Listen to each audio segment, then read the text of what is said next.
All right, all right. Hello, hello. What's up? Hey, girls. Thank you so much, 87 months and for the tier 3. What's up, everybody? I'm going to quickly run the intro before we talk more. Don't get scared. I'm not wearing makeup. Just warning you.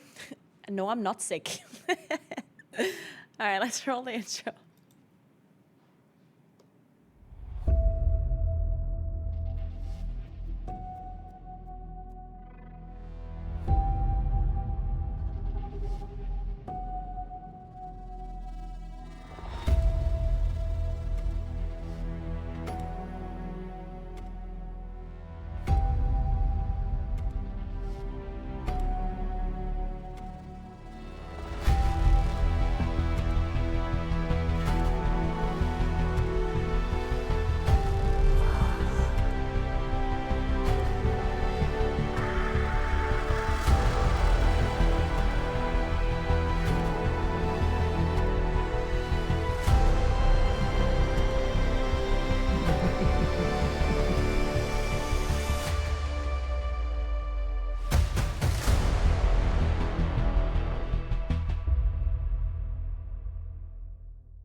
Hello. What's up? What's up? So my Roadcaster Duo Assess is the 22nd of September, and it's 9:52 a.m. So just so you know. Hey, Caroline, Hello. can I show you something quick? Yep. One sec.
All right, sorry. I had to say bye to Mike, and some other thing happened. I don't want to talk about it. Some people are fucked up. Why are people so dumb? I hate people. Seriously. Oh, man. Thank you so much for 5 months, Arthur Dent. Man, you know how... I want to rant a little bit, you know? I want to always think, like, the best of people, because I know, like, deep down most people, or almost all people, are nice, right? Most people don't have, like... They're not evil. You know, most people are good people. Some people are, you know, better people than others, but most people have, like, good intentions, right? But then people make it very fucking hard for me to see the good in people when I hear stuff what they do. Like fucking today. Fucking hate people. Thanks for 6 months, Chachi, what's up?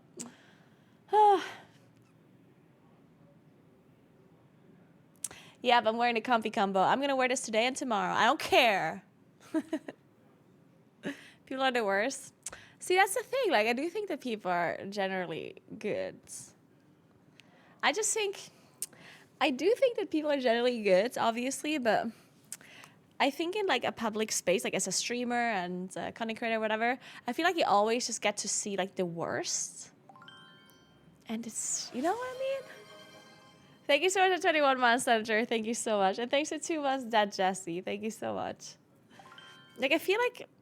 Because obviously you also see the positive sides of the community. Obviously, like, people that watch me are amazing. There's so many nice people, but you always get to see, like, the worst of it. And there's, I don't know why, but there's something about, like, famous online creators where people just think they can do whatever the fuck, and they don't treat them as, like, normal humans. It's messed up. Jan, thank you so much. Appreciate that. Thank you very much for 9 months. Sorry. Thank you. People have good intentions, just miss the mark sometimes. Yeah.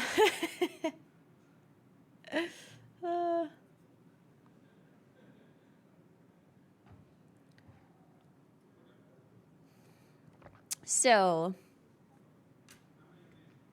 Anyway, I'm gonna do somewhat of a short stream today, guys. Sorry about that, but yesterday we had, like, the after party, and I was here till like 4 a.m. or something, and yeah, didn't sleep that well, and then I'm just tired. Then I woke up and I was like, I'm not even gonna do my makeup. I'm just gonna go take a walk, and then some things happened with my like apartment. Like, some of the stuff wasn't, like, for some reason, like, ever since I got here, in those 2.5 weeks, everything needed to be, like, super fast. I don't know why. Like, I was home this whole time, and then all of a sudden they were like, oh, you're gone now? Well, now we're gonna start doing everything. So yeah, all of a sudden these 2.5 weeks, everything had to happen, and everything had to be, like, fast, and yeah, so I had to figure something out today. Describe stealing something as usual.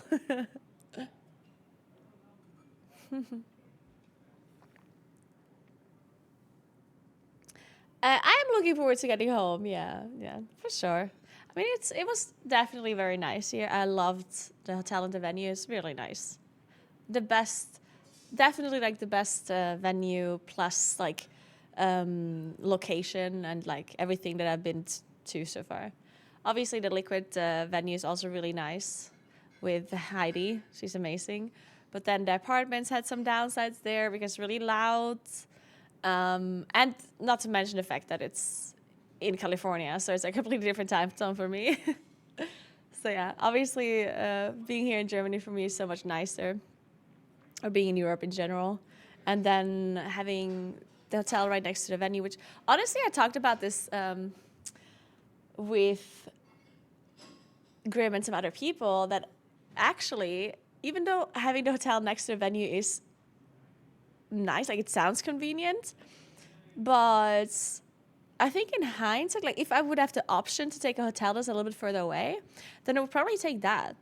just because, and it sounds stupid because mainly it's just for me to like get some fresh air and like have a little bit of a walk between the venue and the hotel, just to like create some distance. So, because the hotel is like literally right next to the venue, so all you do is like go from the hotel to the venue, venue to hotel, hotel to venue. You know, it's like you never see anything.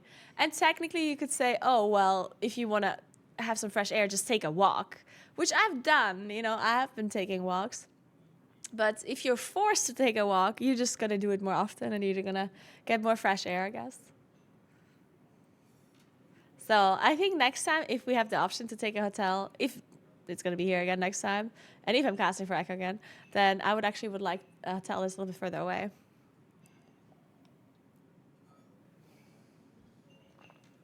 Yeah, and honestly, yeah, a little bit of an emotional distance. Yeah, I agree.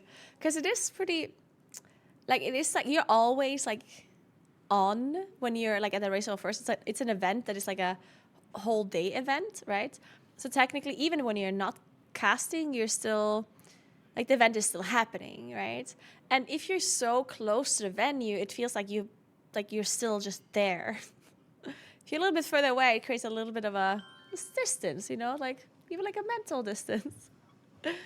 Thank you so much for 5 months, Preppy, and thank you so much for gifting a sub sim. Thank you. Welcome to Jack. Thank you so much. That means we actually got to see the hype train going to the next level. Thank you so much. I appreciate you guys. Thank you.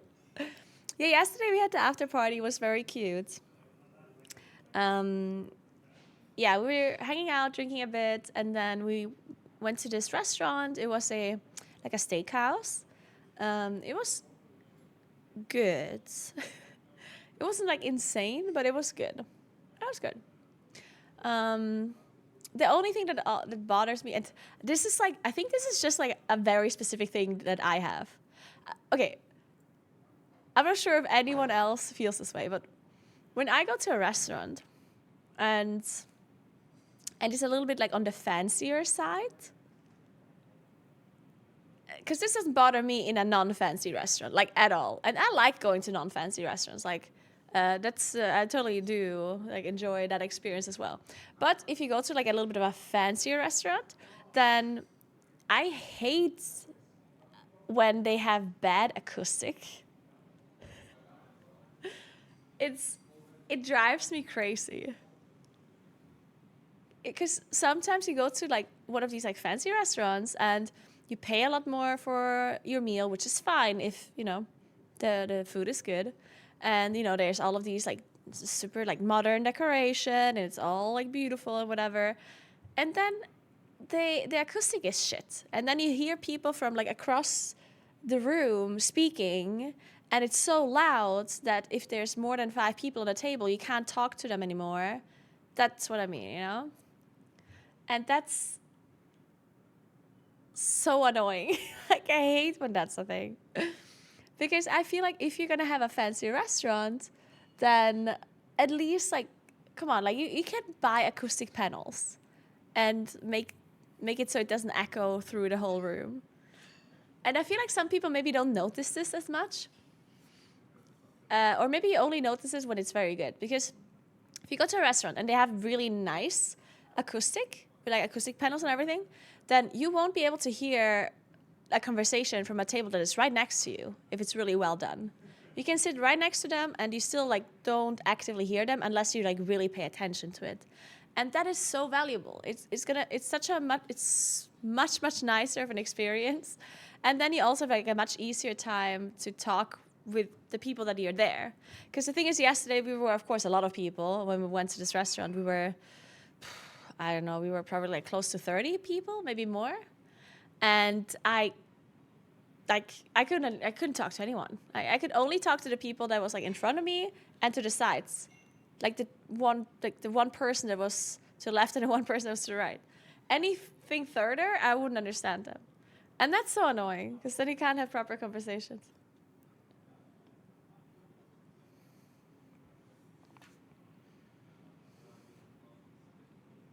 And you have to kind of yell to just have a bit of a conversation. Yeah, we couldn't even understand like the bartender either. Like the waiter would come in and would talk to us, and we had to like, what? It was like in a club or something. Yeah. Oh well. And then it was nice though. And then we came back here to the venue, and we had oh shit, my PC's lagging. Oh, is it working again? Jesus Christ, my PC's actually dying.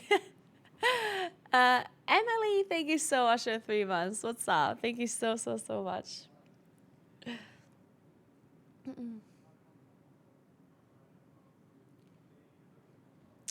Hey, Pi. Okay, so I actually got this, the whatever it is, like this combination from Aloe. It's from Aloe. It's way too expensive. In hindsight, I mean, I like it, but I wouldn't have bought it if I knew how expensive it was before I picked it up. Good morning. Yeah, it's from Aloe. A-L-O. It is nice. I like it. The one thing that bothers me a little, because everything else is nice, but this like hoodie, it's very like flat. You know what I mean? It's just like, it just hangs there. And I like when my hoodie is like a little bit upright here to create some, shape or something, and it's just like blop.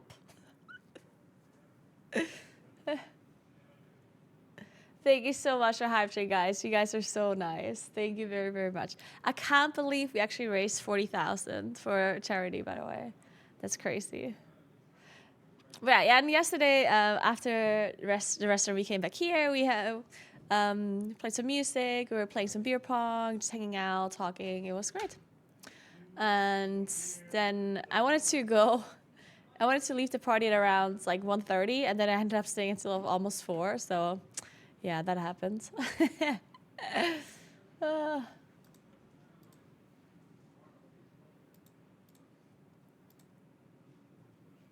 I did not win it. Like, you don't even understand how bad I was at beer pong. I played with Mitch. And Mitch was like insane, and he was like vibing and whatever. And I didn't hit a single one. Not one. To be fair, we played on like a super huge table. Like that table was, I don't know, like 3 meters long. Like obviously like way too big for beer pong, and it took us forever. Like we were playing for like 5 hours. Because we just didn't hit the last ones. Because they were just way too far apart.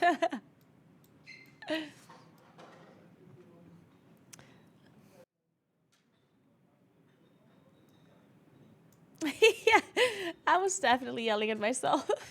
But yeah, the plan for today, guys, is that we're going to quickly do our Wordle and Wordle adjacent games. I'm not going to stream for too long because I still have to get all my stuff, put it in my suitcases, pack all the other stuff. At some point, I'll have to have dinner. I actually don't know if Julia's going to make dinner for us today or not, because some people are already left. A lot of people leaving today. So I don't know. If not, I'll just go somewhere for dinner or order something. Maybe I'll just buy something from the Rewe. I don't know. Today I'm very like unmotivated. The fact that I'm even streaming, I don't know. Yeah, I wasn't motivated to do anything today. I was like, ugh, I just want to go home. Today's definitely a cheat day. I might still cycle a little bit in the evening, just like super chill cycling, so I can, just chill, just relax and play some Hearthstone or whatever. That might be fun. But if I'm allowed to use the gym today, but probably. Suitcase packing stream. I don't think you want to see my mess of a hotel room. My hotel room was so tidy. Like, I'm actually very impressed with myself of how tidy and organized I kept my hotel room this time around. Because obviously, if you're staying for a long time, I feel like you have to make it as organized as possible initially, so it doesn't like become a mess. But then at some point, like the one thing that I don't know how other people do it. Do you have like a strategy for this? Because the one thing that always gets to me in a hotel room is the dirty laundry. Like, I don't know what people do with their dirty laundry, but because I don't want to put it back in into the cupboard or anything, obviously, right? And I'm not intending on washing it because I'm leaving in a couple of days. So I'll just wash it at home. And then I'm like, I'll just throw it on the floor. No, it's not about... No, I understand that there's laundry service, but I'm not going to do my laundry if I'm going to leave. You know what I mean? I bring a chair and designate that's a laundry chair. Yeah, there wasn't actually a chair. Like, yeah, there is no chair in this hotel room, apparently. Hey, Justin, thank you so much for 13 months. What's up? Small bag for dirty stuff. Yeah. The problem is that there's a lot of laundry, so it's like a small bag is not good enough. I don't know. Maybe I just have to fold it up and put it in the suitcase. Like maybe I just need to open a suitcase and just fold my dirty laundry and put it in there. Because when I say dirty laundry, it's obviously not dirty, you know, like I wore it once or something. So it's not like it's contaminating the rest of my suitcase. Well, except the gym clothes. They're certainly going to be contaminating something. I probably have to put those ones in a bag. Just throw the clothes away and buy new ones. Good idea. But yeah, I'm going to have to see how I'm packing everything because they stole my IKEA bag. I had this like big IKEA bag and I brought it with me just so I can carry my peripherals from the venue to the hotel. But I took that bag to put my dirty laundry in it for the cleaning company, and then they just kept it. They just didn't bring it back. What the fuck? And now I'm missing my huge IKEA bag. Upset.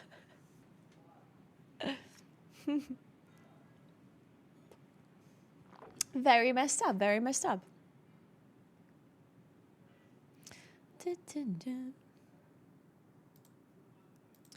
PC. Oh, it's because I have the game open twice. That's why I was lagging. Guys, you don't understand how nice the pictures are that Ellie is making. I'm gonna make a post on Instagram today at like 5:30. I scheduled it. I'm excited because the pictures are so nice. Ellie's doing such an amazing job with the pictures. It's crazy. Look how cute we were. This was from yesterday. Oh, look at us. Such cutie pies.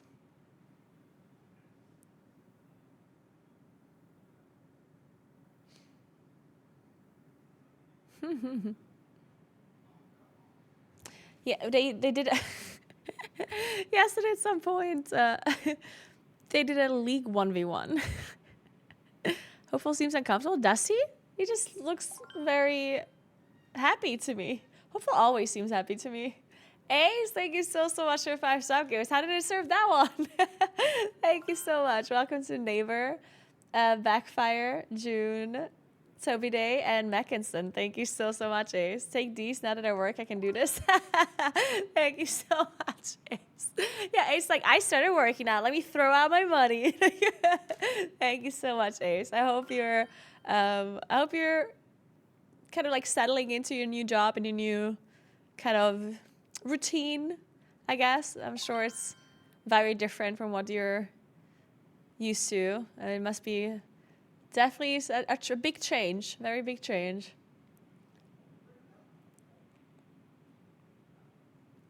So, all right, let's play our Wordles. I broke the headset. I don't know if you guys have, like, if that's something like a common problem, but this headset here, like the SteelSeries headset, it's just, there's a yellow light on it, but it's not on. And if I press the power button, absolutely nothing happens. And then I plugged it in to see if, like, maybe out of battery or whatever, and if I plug it in, nothing changes. And even if I leave it plugged in for a while, it's just nothing. I don't know. Very weird. Fraga looked like he was... I don't think that Fraga looks like he's tired. I think Fraga always looks like he's super focused. I feel like he always like opens his eyes wide, you know? He's like ready. He's ready.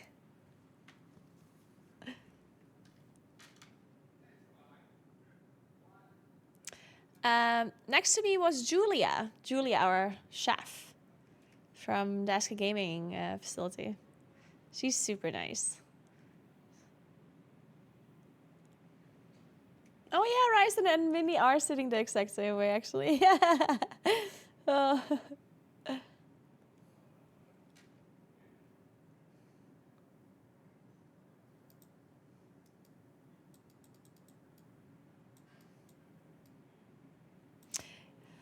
Okay, I'm actually gonna Google this problem real quick with the headset because it's kind of annoying me that I don't hear anything.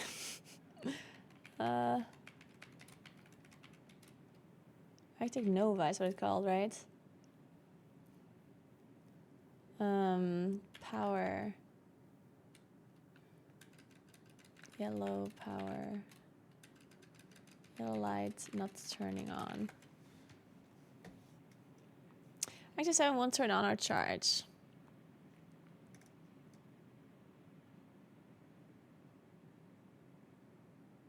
Oh, hardware reset. Turn it off and on? But I can't, that's the thing.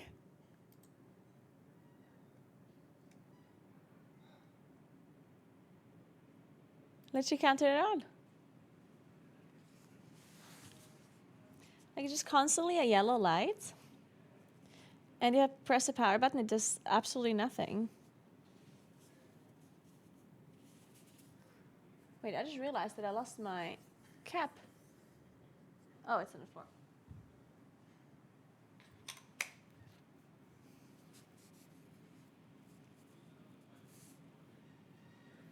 I wonder if there is a reset button somewhere.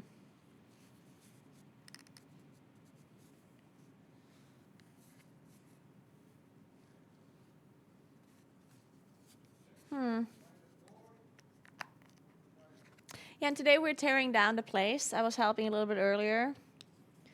Man, it's funny because tearing down a place like this, or I mean, we're not tearing down a place. We're tearing down all of the things that they set up, right? And the setup takes forever, of course. And tearing it down is so much faster, but it still takes a long time. But if everyone helps a little bit, like if all of the players and the casters do one thing, you know, then it's so much quicker. I was helping a little bit earlier and removed some of the lights and everything. It's crazy how fast it is. You don't start taking down walls. I mean, maybe I should.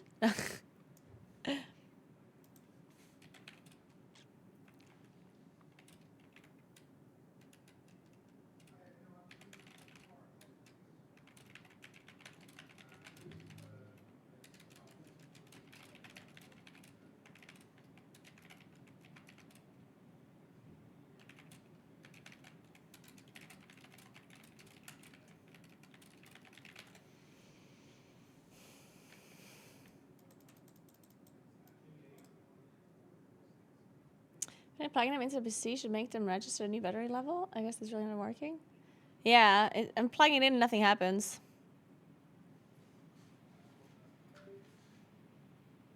I can plug it into a different USB, see what happens then.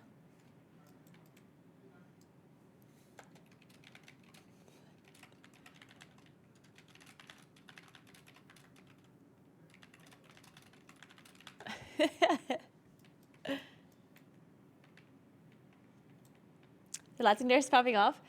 It's daylight, actually. It's just there's like really big windows and it's the daylight. I do think my camera makes the daylight also look a little bit more intense. Like it's doing something with the white balance. Maybe not the white balance, but like the lighting. But it definitely looks pretty crazy.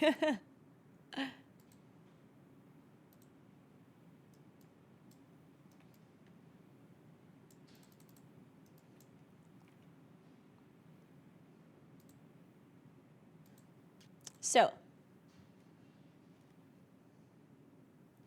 well, I guess we're not fixing this headset. Also, I tried, because I have a different headset, like a Sony.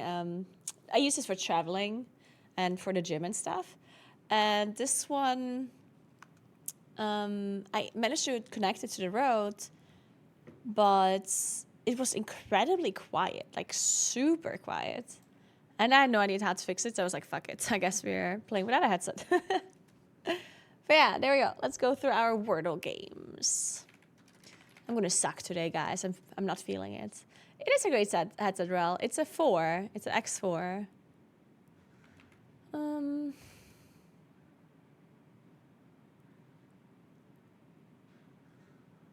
Noted. Okay.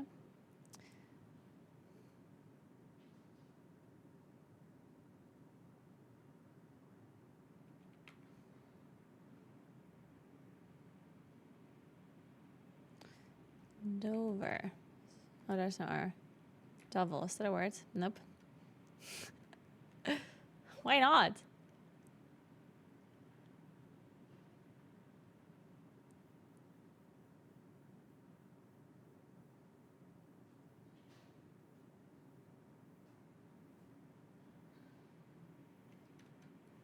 Model. Modem. Nice. All right. Cool, cool, cool. Removing the battery is hard. I don't think you can remove the battery.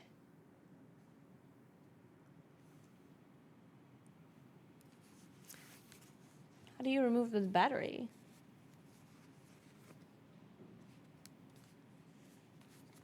I don't know how that works.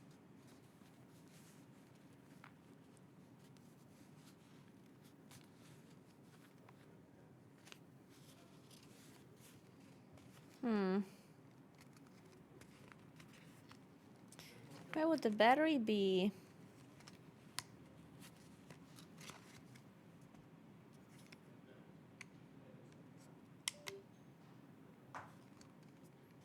I guess it's here. No, wait, is it? I think it's not. I think this is just how you open this like front bit.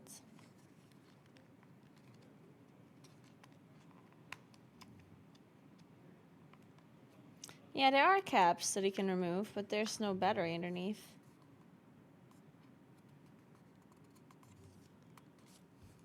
Like you can remove these caps, but then underneath it's just doesn't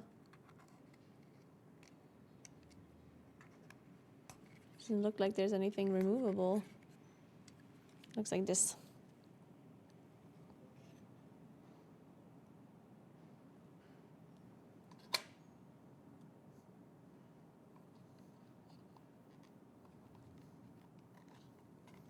I don't know what I would do with this one. The type of headset doesn't have a removable battery. Okay, well now I'm confused because somebody said it does and another person said it doesn't. Who do I believe now?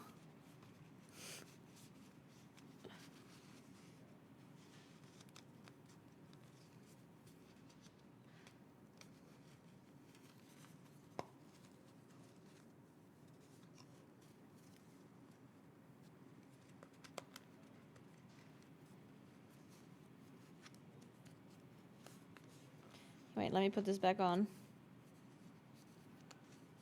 So.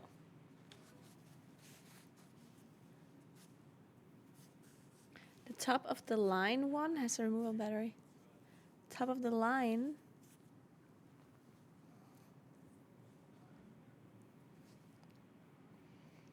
I mean, I can literally just Google this. I don't know why we're guessing.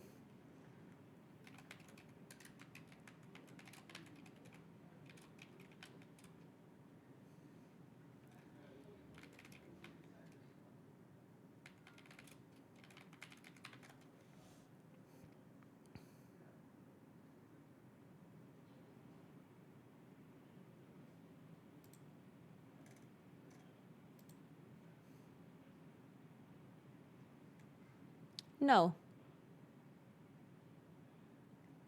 The answer is no, you cannot remove the battery. Alright, glad we figured that out. Grul says you gotta plug it into the PC while off. Yeah, but I can't turn it on or off. Like, that's the thing. Like, there's a yellow light that is displaying, and I can't do anything with it. I've plugged it in. In fact, it was plugged into my PC for the whole night while I was gone. And when I came back, it was still just a yellow light that did nothing.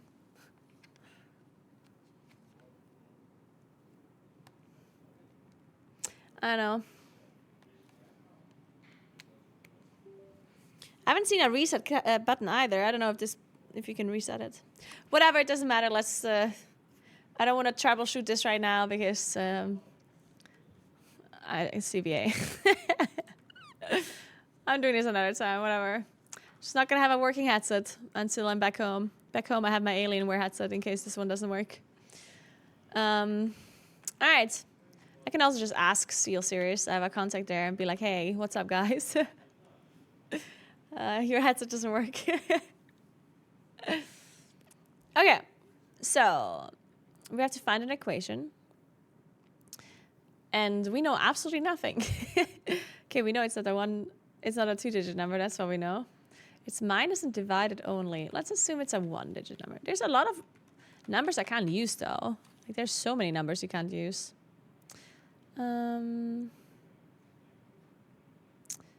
What about...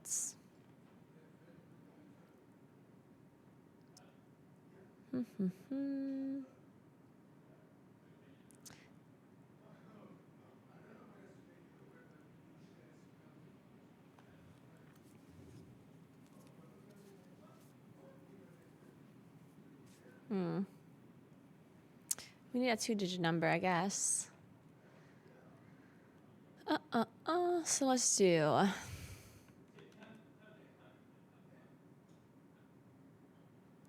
6 divided by 2.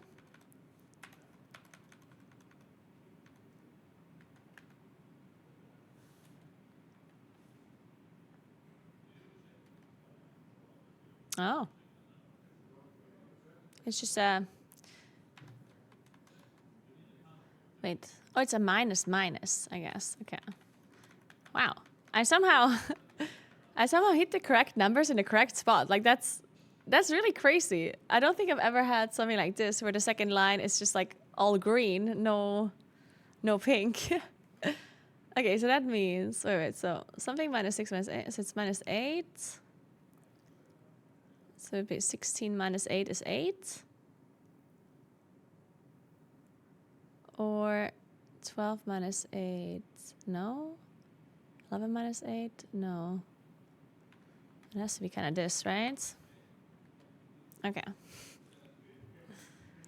right. Noise.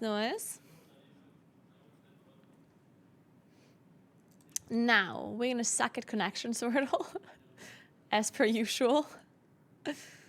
So, oh, that's an interesting one. There's types of hair. Curly hair, long hair, blonde hair, wavy hair, dark hair, short hair, I guess. But like, it's like way too many, right? Then there's glass, straight, hat, small, helmet, mask, hat. I feel like all of these are different kinds of things you put on your hat.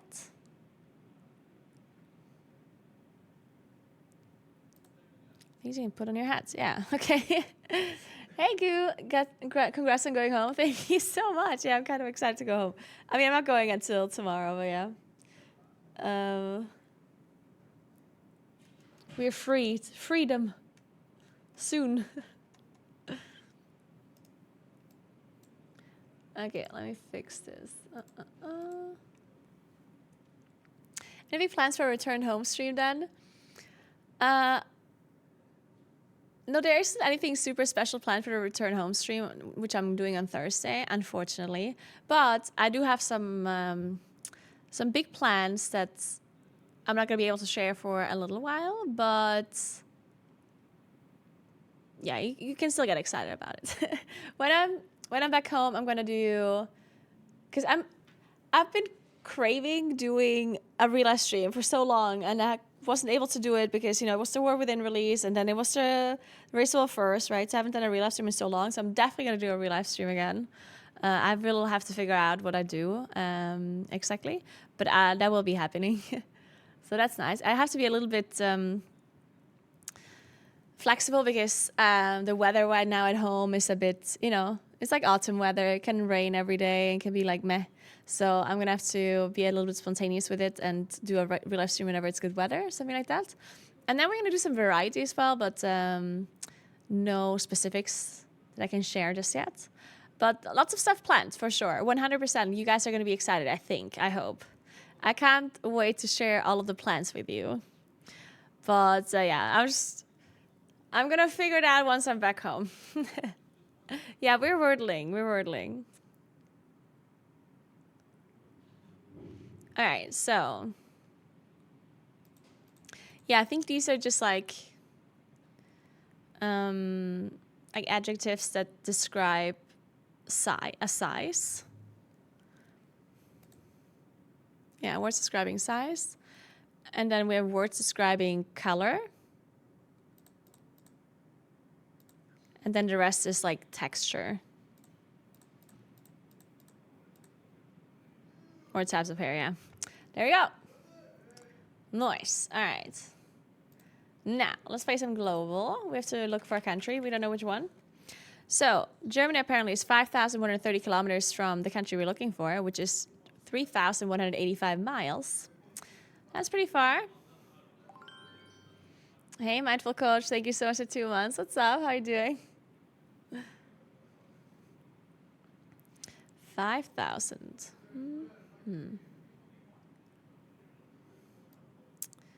Could be like... Could be... Congo or something. Republic of Congo. Okay, Congo then. Congo is cooler. Okay, so it's not Congo, and it's actually quite a lot further, which means it's probably up here. So it's like 1, 2, 3, 4, 5. It could just be China.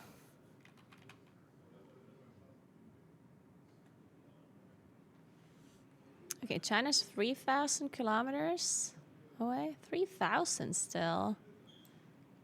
Huh. That's a lot. Wait, this is interesting. 3,000 kilometers.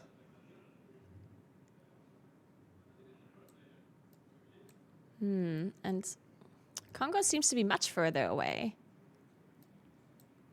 3,000 kilometers. 1, 2, 3. Is it just 1, 2, 3, 4, 5? I don't know, actually. 1, 2, 3, 4, 5.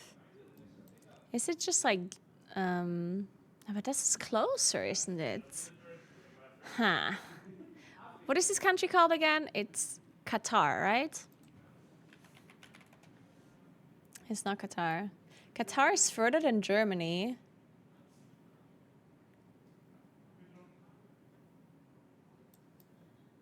Wait, this has to be...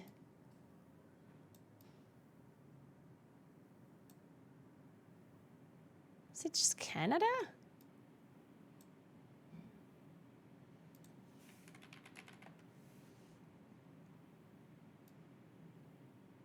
It's America? Oh, yeah, because of Alaska. It is America. Okay. Yeah, that makes sense. Okay. Yeah, I should have immediately realized as soon as I had China, because Congo being so much further away than Germany, like, doesn't make sense for it to be here, right? Yeah. Who would have thought about America? Yeah, no one, right? Can you imagine it being America? Wow. No one ever thinks about that country. All right, then we have Berlin. We're looking for a capital city. And it's 7,880 kilometers from Berlin, which is 4,900 miles, which is really far.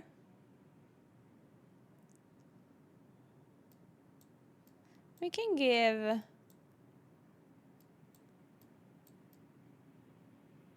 What are we gonna try?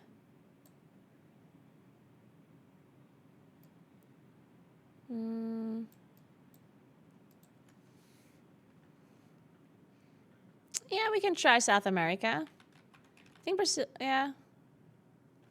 Okay, 5,560 still, so that means it's like, it's probably middle America. Let's just try Mexico City. Okay, 2,330. Ah, it's an island, isn't it? I think it's an island.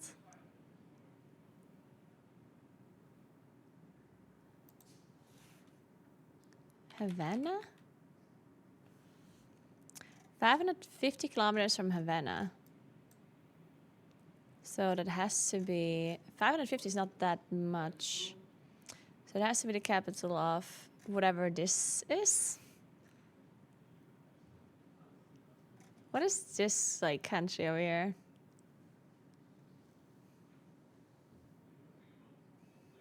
The Bahamas? What's the capital of the Bahamas? Is the Bahamas even a country? Hey May, what's up? How you doing? Is it a separate country? Oh my god, I have to cheat. I'm cheating.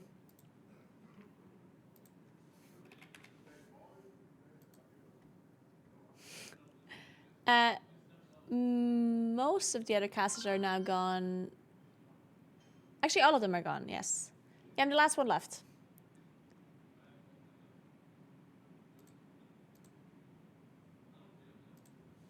Yeah, they're all gone. Jesse left yesterday already. Mike left today in the morning. Jordan and Alex left like 20 minutes ago or something. And Medic already left, I mean, earlier. Okay, let me see. Oh, so it's not a city. So what is it, actually? 500 kilometers away only. It has to be the capital of Belize. I think. No, it can't be. No, it can't be. It can't be. Then Mexico City would be closer.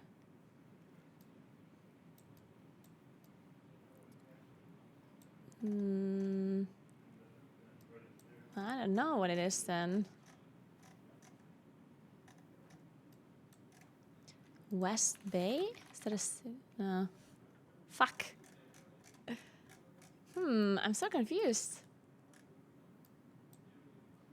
Wait, they're not using American cities. Nah, right? They're not gonna use like the capital of Florida or something, right? I mean, can't. Wait, is Bahamas actually a country? Wait, I actually don't know that. Like, I'm not joking. Are they a country or do they belong to something, to some other country?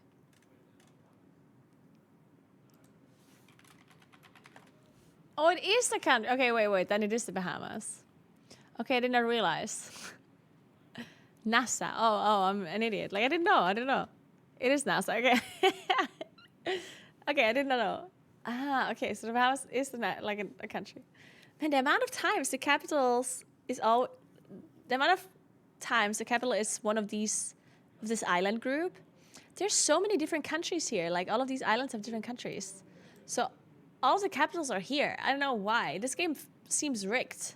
It seems very biased towards capitals over here. It's actually crazy. All right, Nassau. Okay. So today I'd like to go from Ireland to Ukraine.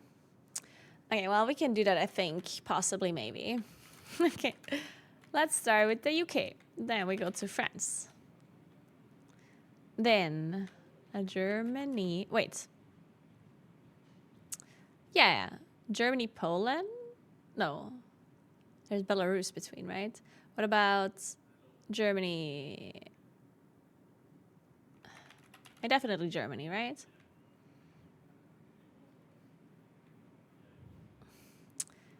I think Poland. Oh, Poland. No, never mind. So Poland literally just... Okay. All good. Okay, now we can try our weekly travel. Let's see how difficult it is. So, today I'd like to go from French Guiana to Uruguay while traveling along the coast and avoiding Brazil. Oh, fuck. Well, that's problematic. Oh, I'm not going to be able to do that. From French Guiana to Uruguay. Okay, well, so so French Guiana. We have to go to...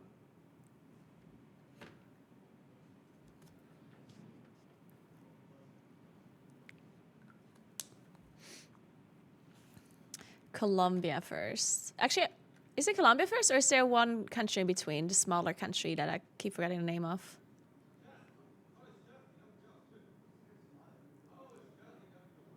Is Colombia bordering French Guiana? Oh, no, wait, what am I talking about? Colombia. I mean, Venezuela, of course. Suriname, right? Suriname is first.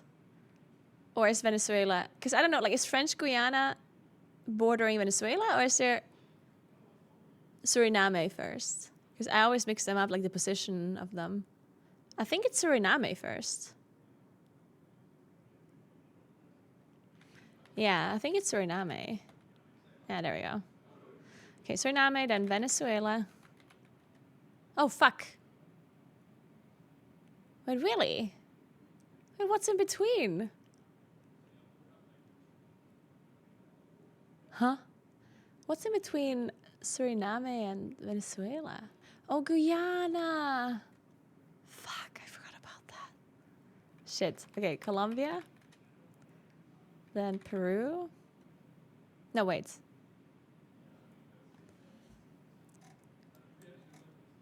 Oh, Panama? Or what? No, wait. Yeah, we're missing something here. Is it Panama? It has to be Panama. Wait. How do they want me to go around? Wait, do they want me to go around the whole of America? I think they want me to go all the way around. I think I get it now.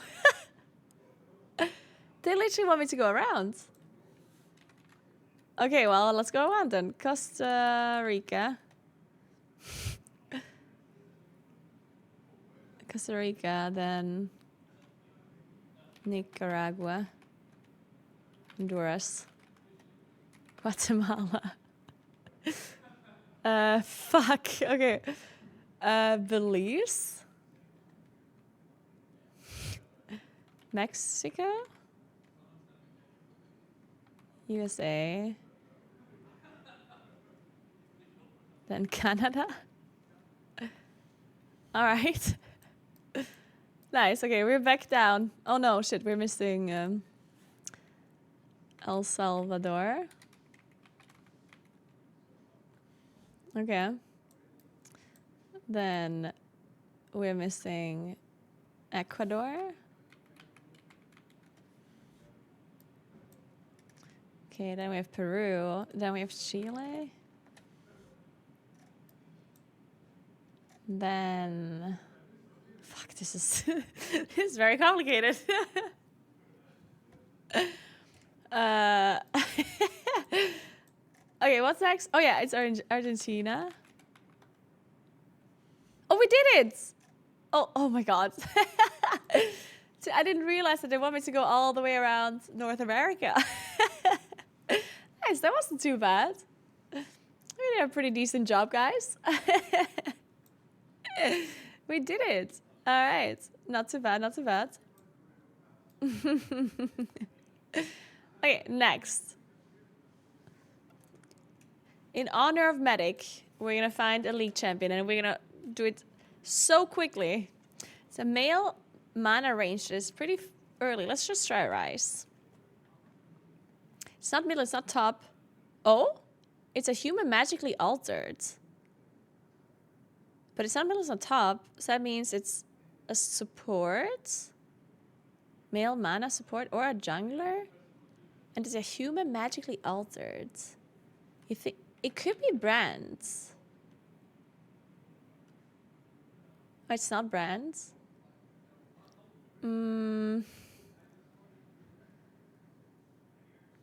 But it's So it's jungle or support, I guess. I still don't know.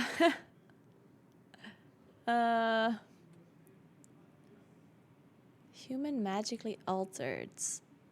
And it's a really... Human magically altered. Male support. Is Xerath only a support, though? Or is he also considered mid?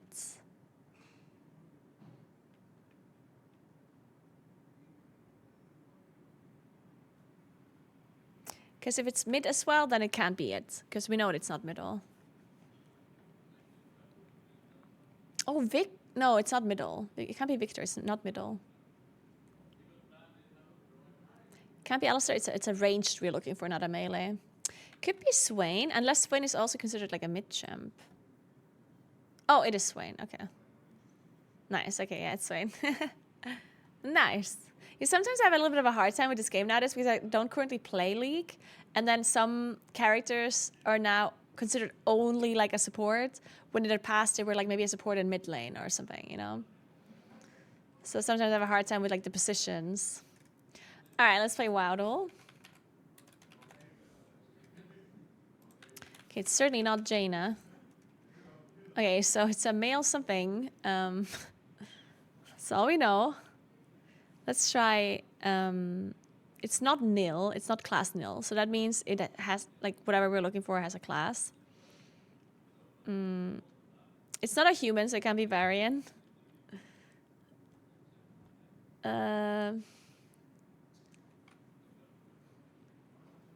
it's a male, and it's not a dragon. It's not a human, and it has some sort of class. And it's not from Vanilla, and it's not from Cataclysm. Let's try an elemental or something. Let's try...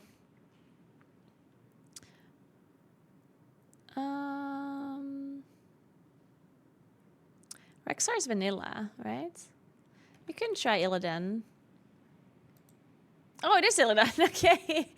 Yeah, okay. Illidan makes sense, yeah. Nice. All right, well, there you go. Wordle's done. Okay. Holy shit, why is my game lagging so much? Holy shit, my PC might be dying, guys. It might just be imploding in a second. What is it today? It's Tuesday, right? Let me see if I filled my vault with as much as I can. I probably didn't. Oh, no, I did. Wow. Wow, my vault's great. Amazing. Well, I still didn't plus. Cool.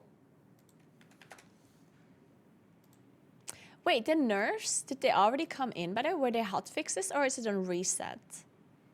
Why are we not walking here? Or because I'm in Cologne and I couldn't quite bring my walking pad with me on the airplane.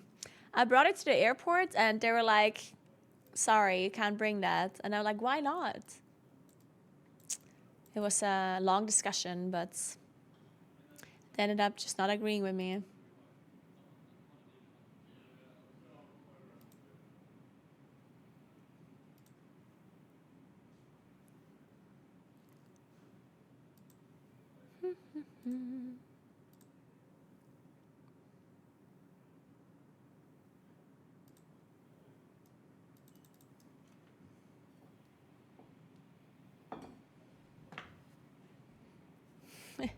It's okay, I'll walk for both of us. Thank you so much. Hate to us enjoy it. Well, I actually did go for a walk a little bit earlier outside. I was just like walking in circles while calling people.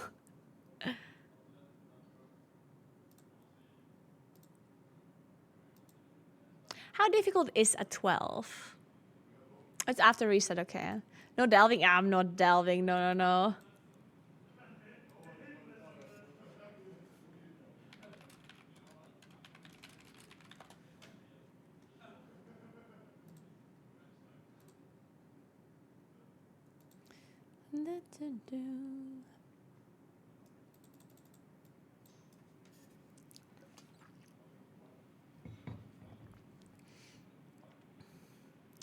No, I'm not doing delves. I just don't see the point in doing delves. It's just hero track gear, you know? I'm gonna be picking myth track anyway.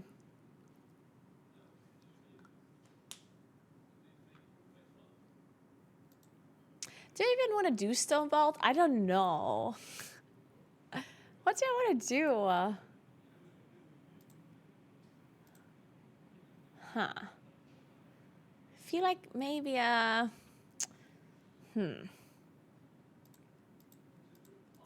just take a look what I see here.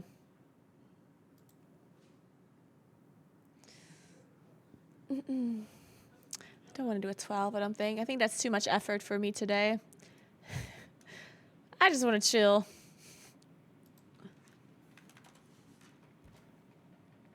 Leaf equals ban. What does that mean? Do they have John Blizzard on speed dial and they just get them banned?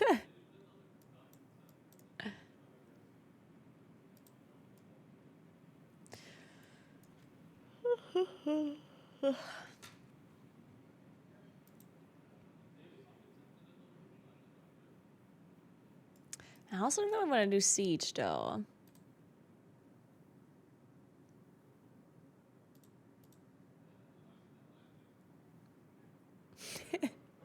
John Blizzard, the one and only. How could you possibly not know him?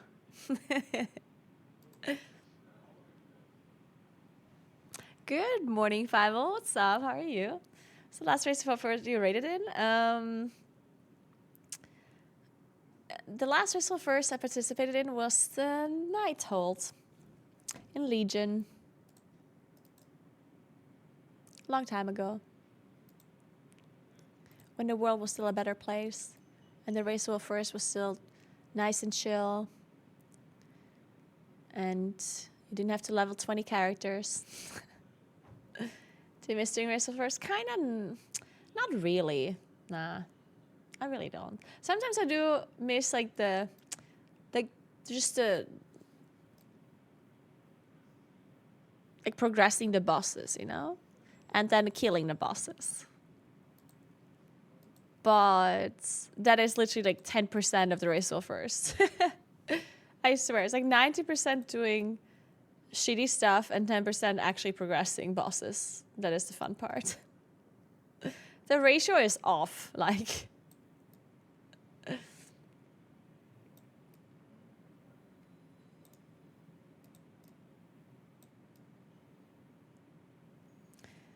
Any chance of you doing Firelands and Kata? I actually really liked Firelands. Like, Firelands was a really cool raid. I don't know. So, the thing that the problem with me in Classic is, so I feel like the fact that I've already done stuff before and the fact that things are already figured out beforehand is kind of like putting me off of it.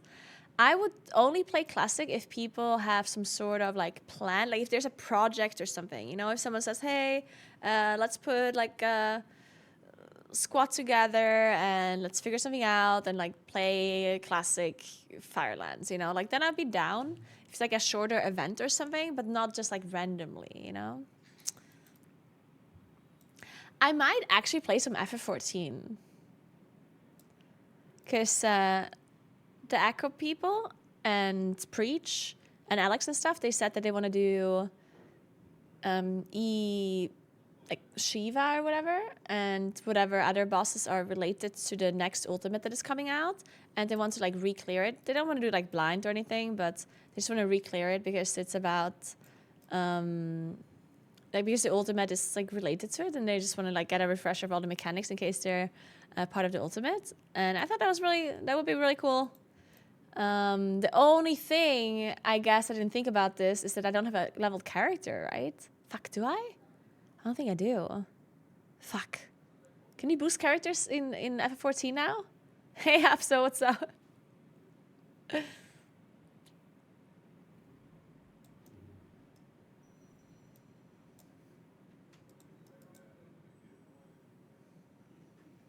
You can boost to max level? Nice. All right, well then I'm good.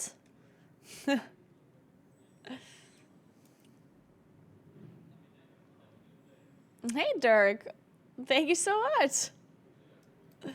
Thank you so much, Dirk. That is so nice of you. Wow. Have a great day yourself. Thank you very much. Okay, what are we doing? quick necrotic wake, maybe.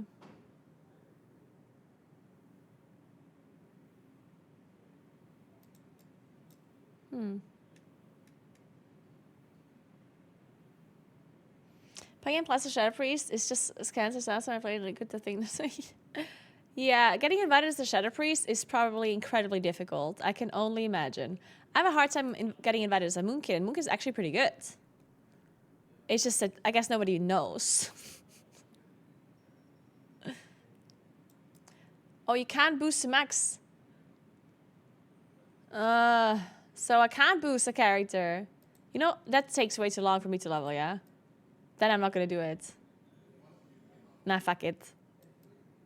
I'm not gonna level a character. That takes way too long in that game. Fuck. Well, I guess I can't do FF14 then. I'm not leveling. That's not happening. Either you let me boost a character to max level, or I'm not doing it. Because I didn't level a character, right? I know that I started leveling a character at some point, but I'm not sure it was this expansion or the previous one. I don't remember.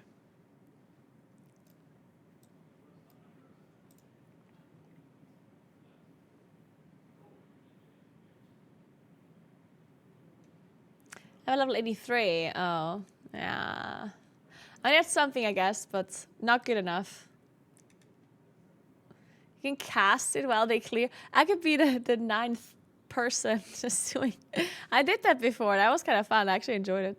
But you don't need it because, I mean, they have Alex rate leading, right? You don't need another person to figure anything out.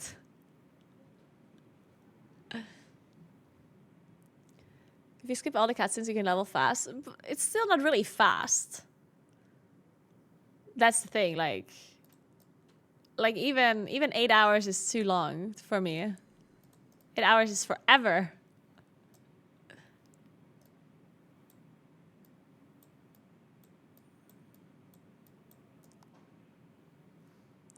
Wait, they changed something with the 4th affix? Yeah, the active players are leaving, going back home today and tomorrow. Some people already left. Some people left yesterday even. Or today in the morning. And some people stay until tomorrow. Like me.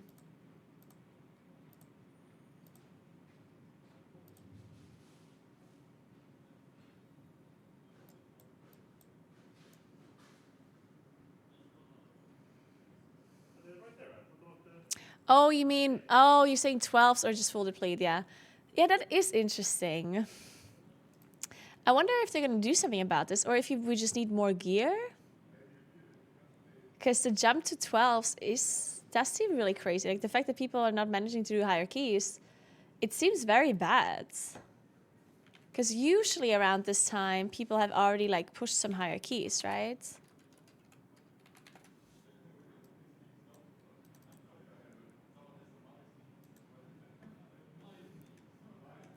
I mean, you can see that there's some, like, 14 is the highest, and there's some 13s, but, like, it's like, yeah, it's not that many. Only 74 above 12 in total, right? Yeah, definitely seems a bit harsh.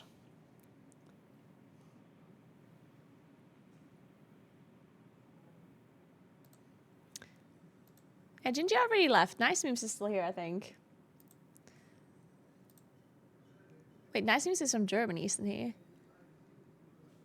I guess it depends how far away he lives. I mean, I guess he's not flying, though. Would you fly if you live in, I don't know, the other side of the country or something? Probably not.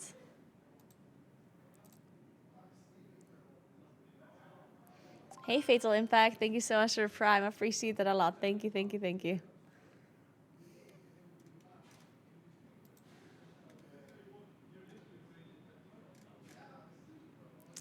Okay, I'm going to join a key that has a tank. Fuck this. No, wait. Damage roll available. No. Has tank. Nothing? Oh. Has tank? Oh. Oops. Damage roller level. There we go. GG, rogue plus 10. Does that... Oh. I already have a rogue.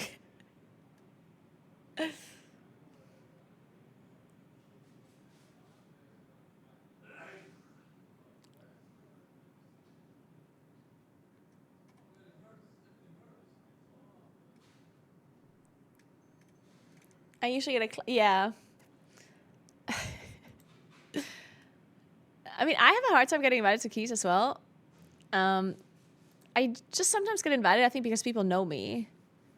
You know? And outside of that, I really don't get invited a lot either. But to be fair, I also don't have like super high item level. Like I'm 617.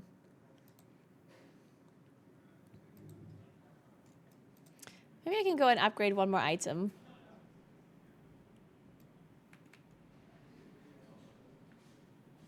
There are imposters using your name. Yeah, but that doesn't, like... People can check if I'm online, right? Like, people will invite me. Of course, there's other people who can be called Naguura, right? It's not that...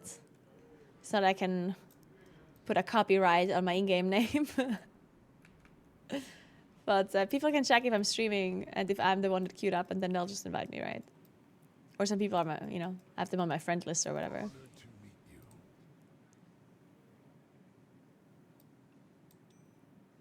Well, this is too expensive, apparently.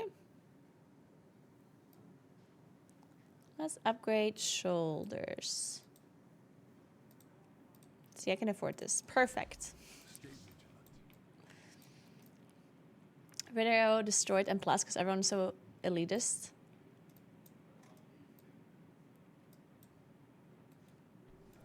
I mean...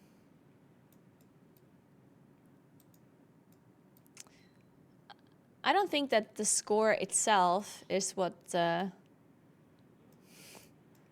really like made people competitive. I guess is what you're saying when you say elitist. I guess you're assuming you just mean competitive, right? But people have been competitive because of the infinite scaling before, right? It just wasn't as big of a deal before people ended up getting score attached to it. So, yeah, if you think that's ruining it, then I don't know. Like, I do think that the whole reason why M+ is popular is because it is competitive.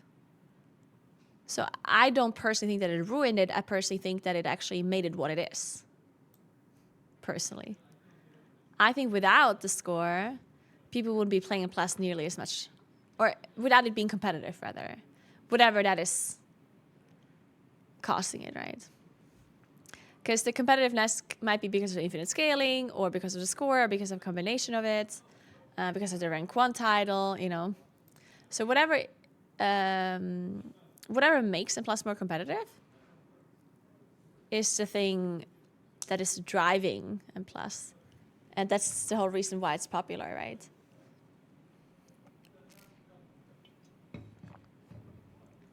So I personally wouldn't say it ruins it, but in fact, I would say it's the opposite.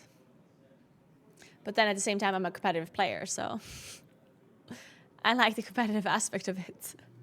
If you want to play M+ casually, then I do understand that maybe some people are, in your mind, like too competitive about it. But if you only want to play M+ casually, you probably also just wouldn't play high keys, right?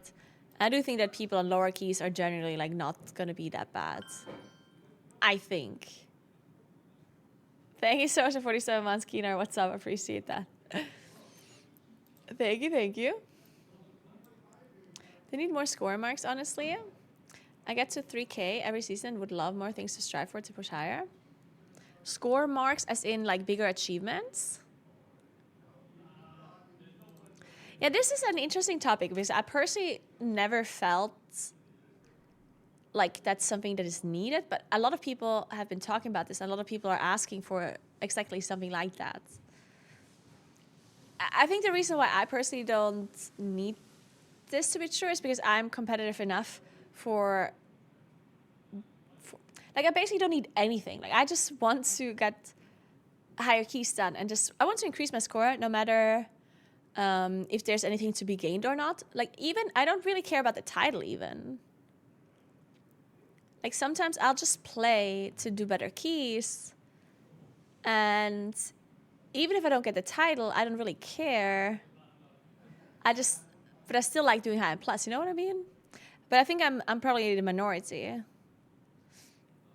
in that case. Like, I think most people are striving towards something and are trying to achieve something. And if there's nothing for them to achieve, then they don't have as much motivation, which does make sense.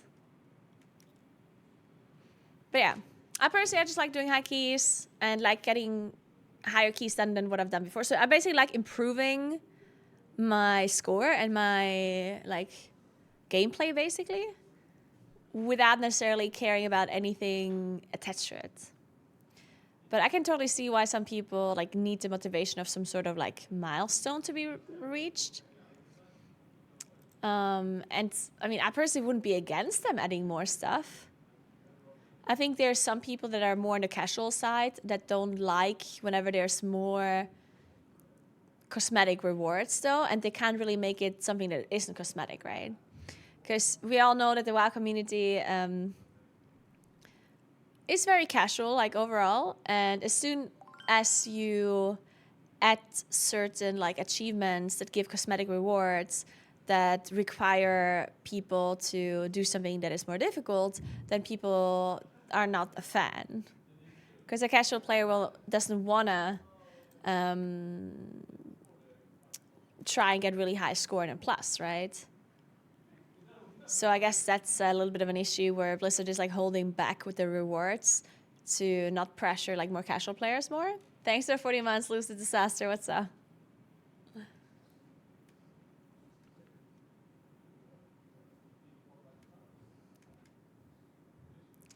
They equate 2,500 AO to Mythic Queen killing achievements, which is crazy to me. Yeah. I mean, I do think that, like, it's literally impossible to compare the difficulty between M+ or rating. Like, it's not possible because of multiple reasons, but one of them being, like, the time within the season where you're comparing the difficulty will always be very different, right? Like, if you say... Like, if you take the first week of Mythic, the very first week when Mythic comes out, and you compare the difficulty of getting a certain M+ score versus killing Queen Anstrack, and then you take that same achievement and you look at the difficulty of it 3 months later, then it's going to be vastly different then, right? Because obviously the difficulty of Mythic rating is going to be going down a lot at the end of the season, because obviously you have the buff, people have figured everything out, like their strategies, people are out gearing it, blah blah blah. The boss has been nerfed like 15 times at that point, right? So it's much easier to kill a Mythic and Ansarak at the end of the season, obviously. Now, M+ is similar still. Like, M+ it's also easier to get the high keys done at the end of the season, but not that much. Right? Because M+ usually doesn't get nerfed like 15 times, and there's no passive buff that stacks up every week. Like, you obviously get more gear, but it's not that much easier later on, right? So there's certainly like a bigger difference between them two. Distorted, thank you so much for 2 months. What's up? I appreciate that.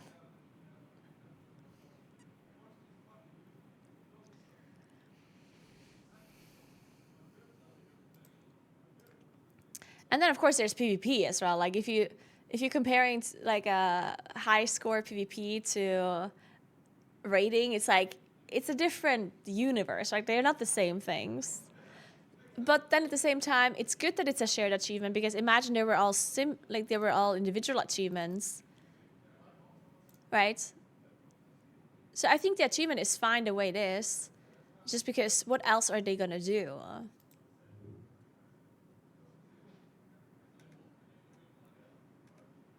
Like, what would be the alternative? Have each pillar have a different achievement?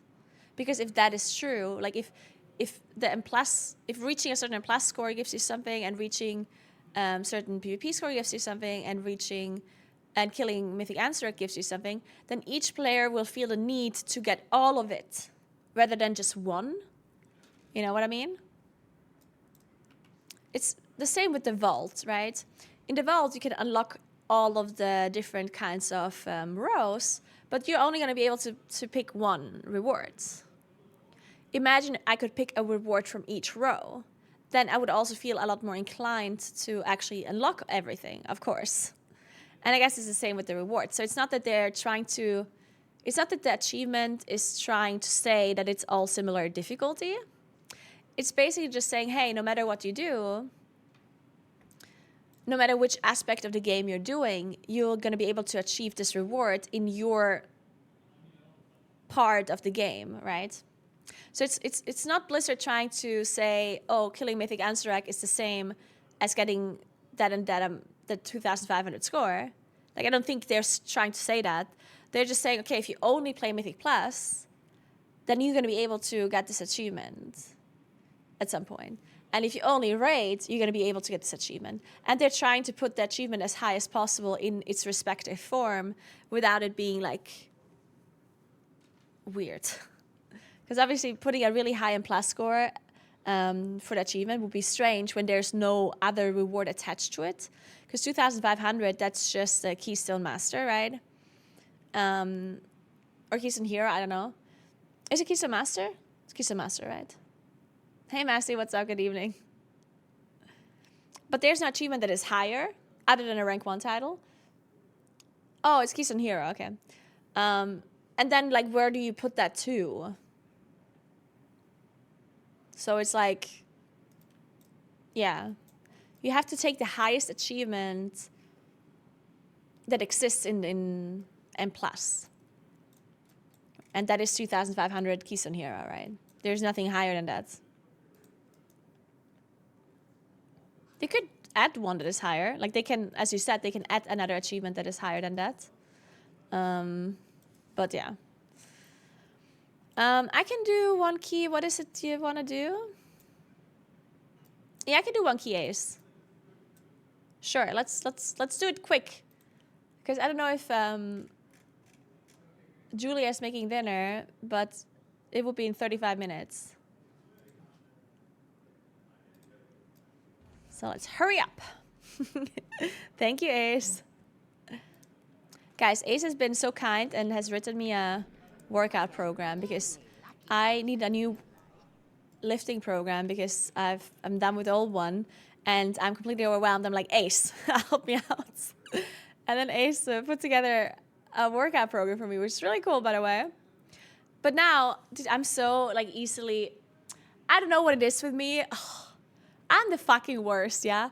You would think that I'm, like, somewhat...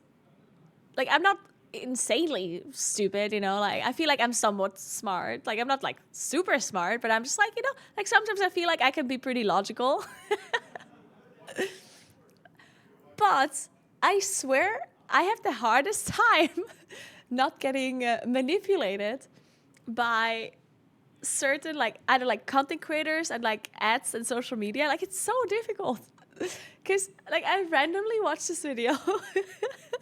I randomly watched this video of this lady that is a really knowledgeable lady. Like, I know her. She's, like... she's really into, like, the scientific aspects of, like, working out and health and fitness and whatever. And she's not just, like, making shit up, right? And then she had this video about, like, the benefits of Pilates. And I was like, I have to go and do Pilates now. Thank you so much for your prime, Solitary. Appreciate that. And I'm like, yeah, this is it. I'm doing Pilates. Honestly, it did sound good. They're influencers for a reason. I know, it's the worst. Got them influencers influencing me. Oh, man. But yeah, like, I don't know. It sounds like I literally had no idea what Pilates actually is before yesterday or 2 days ago. Like, I knew kind of what it is. You do, like, loads of repetitions with, like, very low weight. So it's not, like, strength training, really. It's more like... it's more like cardio-ish training in a sense. Like it's kind of like similar to yoga, I guess. It's kind of like yoga in a sense, right? And I guess the main benefit of Pilates is like kind of like strengthening your core, and it's also like with like breathing techniques and stuff, which I wasn't aware of. Thank you so much for 2 months, Vegin. Thank you so much. Yeah, it might be like endurance training, I guess would be the good word. Yeah, like it helps. Yeah, they do it. Yes, exactly. I didn't know about this. So apparently Pilates is like a type of exercise or whatever that a guy called something Pilates came up with. It's named after him. And it was basically invented in like during World War I, where bedridden soldiers would be able to get some like movements in to not like lose all of their muscle mass, basically. So it was basically movements you could do while like lying in bed, you know? So he would like attach certain springs to the bed, and he would like have like certain things that are like hanging from the top, whatever, like a reformer, what this is called. And yeah, that's like the initial idea of it. And then at some point it became a little bit more famous, and then dancers started using it. And then it became more popular or whatever. And yeah, I think the main reason behind it is it's not like anything, like it's not replacing strength training or something, like you're not actually gonna like build any muscle or whatever. But, well, at least not like as if, you know, you might be building muscle in a sense, but it's not like hypertrophy or anything, right? But I thought it was really cool because the people that talked about it's like you get a lot, like you're preventing injuries a lot more because you have like such a strong core. It's like a mind-muscle connection to like all of the different kinds of muscles in your core and in your back. And it's like really helps you figure out that kind of stuff, right? And you also have like better posture apparently, and just, you know, it seems beneficial. And I'm like, maybe I should do this. But then I looked up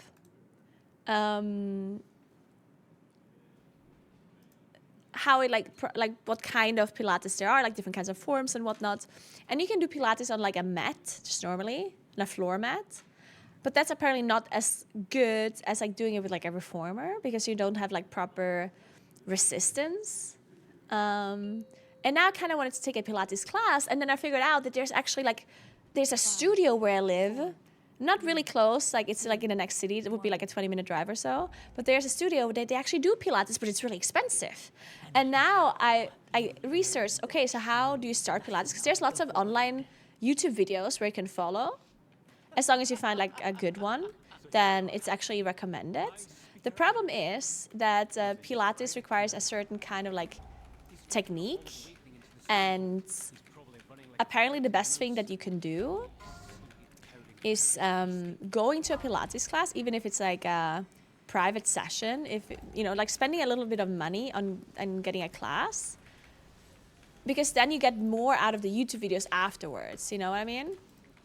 So apparently just getting like the technique done and like having like a proper instructor telling you what to do. So you just pay for like a private lesson or like a one core Pilates course. And then afterwards, once you've done that, then you have hopefully have figured out how everything works, and then you can follow YouTube videos, right? And now I kind of want to do that, or at least give it a try. Because it sounds interesting. I get baited by this stuff so much though, like I want to just do everything, and I hate that I don't have enough time to do everything. I want to do all of the things. I want to do Pilates, I want to do weightlifting, I want to go cycling, I want to go hiking, I want to go skiing. When am I going to be able to do all of that? It all sounds so nice. Oh, see, I'm not necessarily a person that needs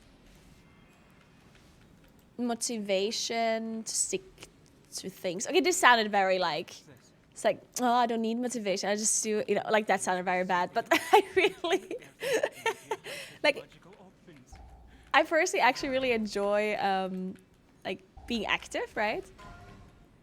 I almost feel like it's an addiction. Yeah, I'm not joking. Like, I feel like I'm almost addicted to it. So I wouldn't need a class for me to stick to it, I don't think. Unless I don't like it. And at that point, I don't even want to do it. Because, yeah, Pilates might be nice, right? But if I don't enjoy it, then there's other things I can do that I would enjoy more. You know what I mean? Because there's so many different kinds of activities you can do. Like sporty stuff that are like healthy and helpful, right? I don't have to do one certain type. I'll just do whatever I'll enjoy doing. So I'm gonna try out this Pilates thing maybe because I'm kind of interested in it. And I might start out with a class first.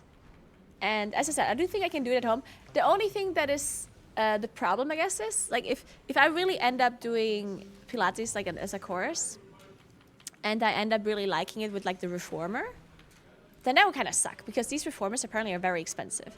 In case you don't know what a reformer is, it's basically just a type of like, it's like a bed with like lots of different attachments that you can use to like do different kinds of movement with resistance stuff, resistance like springs and whatnot. It's really like it's used for Pilates, right? But the thing is they're very expensive. And usually when you go to a class, they have those reformers like at the studio. And you can do Pilates without it, but it's going to be different.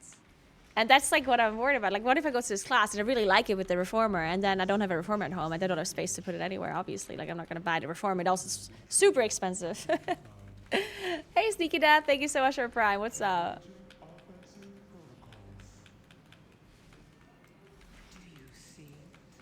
A reformer is so expensive, though. I wouldn't be buying that. I mean, unless I really, really like it. It does sound nice.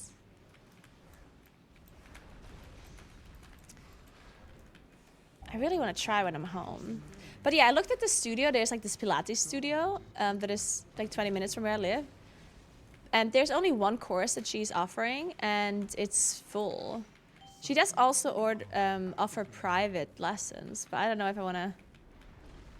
I would only consider doing private lessons if I just want to like get one lesson, you know?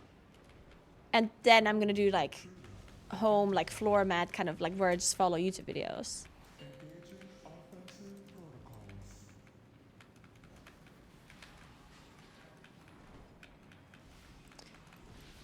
I don't know.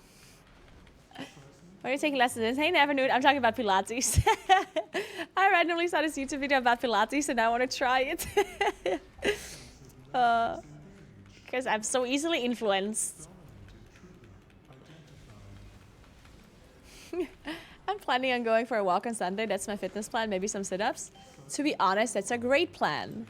Going for a walk on Sunday sounds amazing.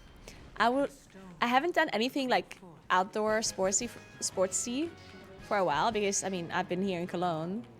And honestly, I hope so badly that it's nice weather on the weekend so I can do something outside. Like, oh, please.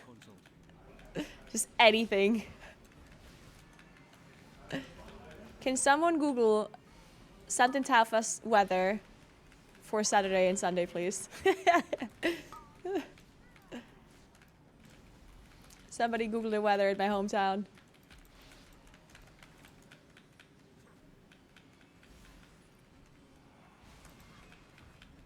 It's cloudy? Okay, that's good, as long as it's not raining. Ooh, no rain, perfect. What's the temperature? I guess I don't care, even if it's cold, fuck it.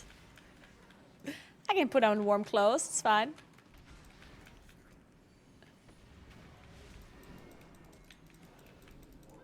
Oh, the music is scuffed? Sorry, I'll fix it for you.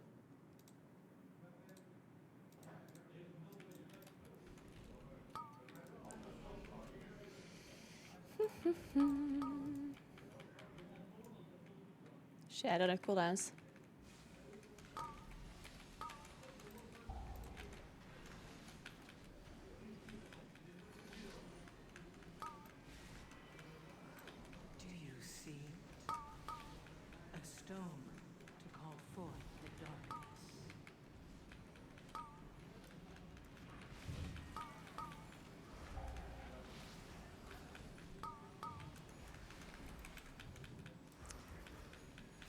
My cat's name is Siri. No way you named your cat Siri. Oh, you did?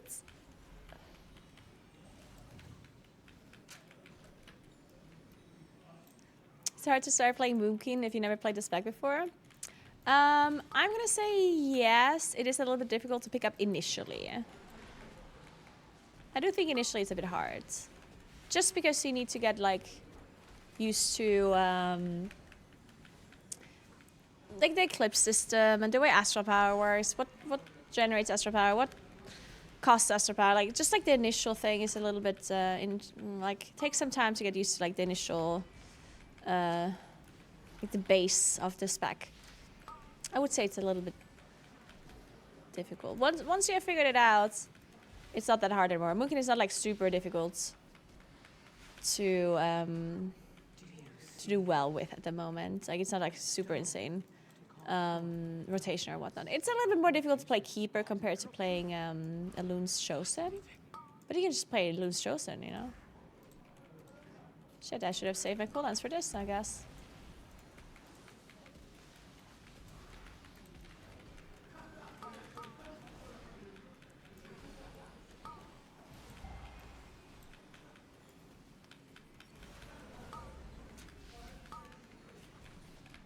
Hey, Kona!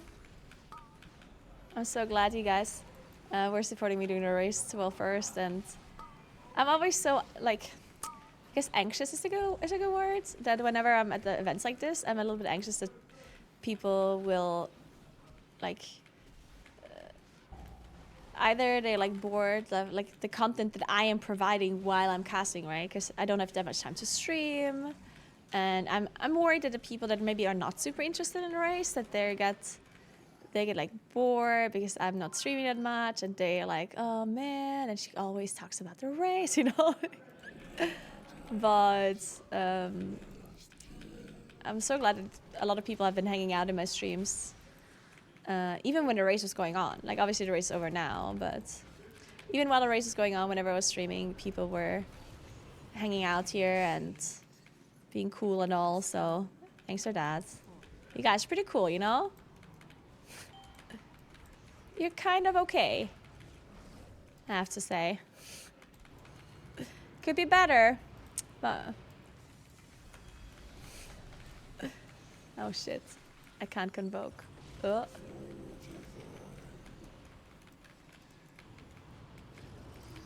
I'll convoke now, actually. Oh no, this guy doesn't have Sunfire. Fuck.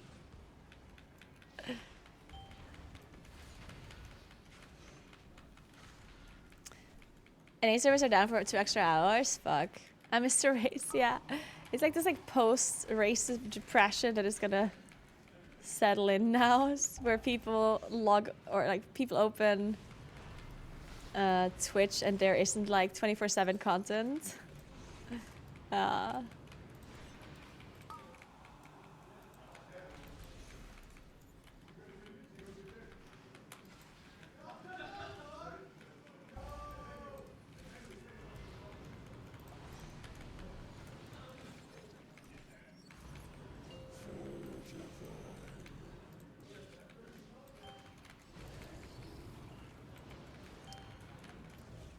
We killed the last one.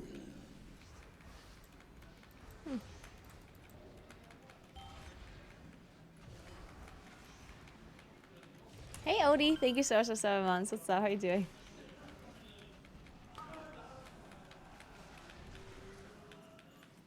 Yeah, I 100% agree. I think that, yeah, 100%.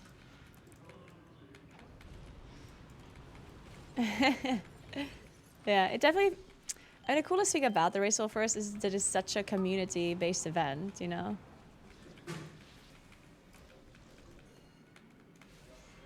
Oh shit. Okay, we're fine.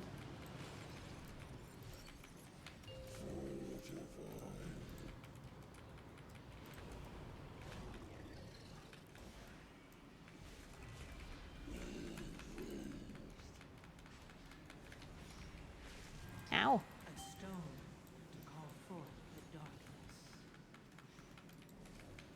Oh, it's actually on, I think it's on Just Wait's Twitter, how much gold they've spent. Was it like 60 million? Or something? Oh, 600 million, okay. Yeah, that makes more sense, actually.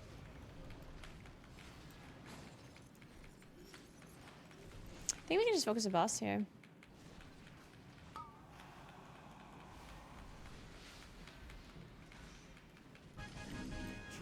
Yeah, I think 600 makes more sense, yeah. This is just caster pay. Yeah, we're being paid in gold. Hey, Susie, thank you so much for 6 months. What's up? How are you doing?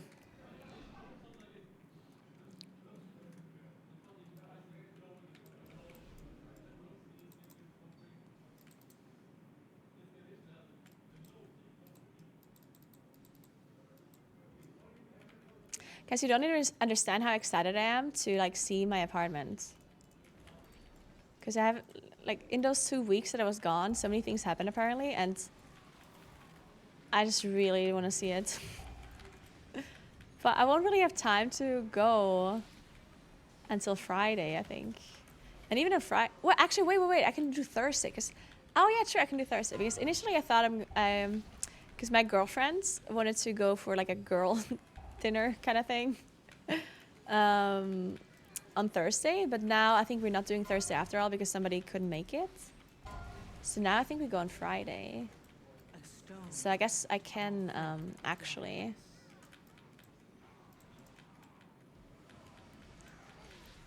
look at the apartment on Thursday. That'd be great.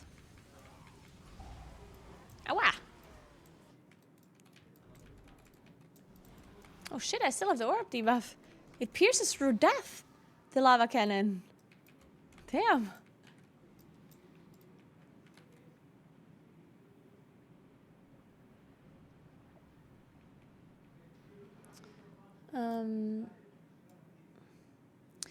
The issue of different recent times? Guys, this whole debate about the reset thing. I personally think we should just be happy that the race is what it is, because it is so enjoyable, right? Like, in the end, we have seen Echo win multiple races, and they're the ones with the later reset, right? We've seen Echo win multiple races, and I guess you could always argue, oh, well, Echo just played so much better that they overcame the difference. But we all know, like, if you're being honest, then we all know that that is not true. Like, yeah, Echo is, of course, incredibly good. But are they so good that they would be, like, gapping Liquid so hard that the difference, like, doesn't matter? If there was, like, no downsides of starting first, right? The truth is, like, it's... The different reset has downsides, of course, but also upsides, you know? Depending on where you're starting. It's not just, like... It's not black and white. And I think that that is part of the charm of the race. Like, it has been like this the whole time.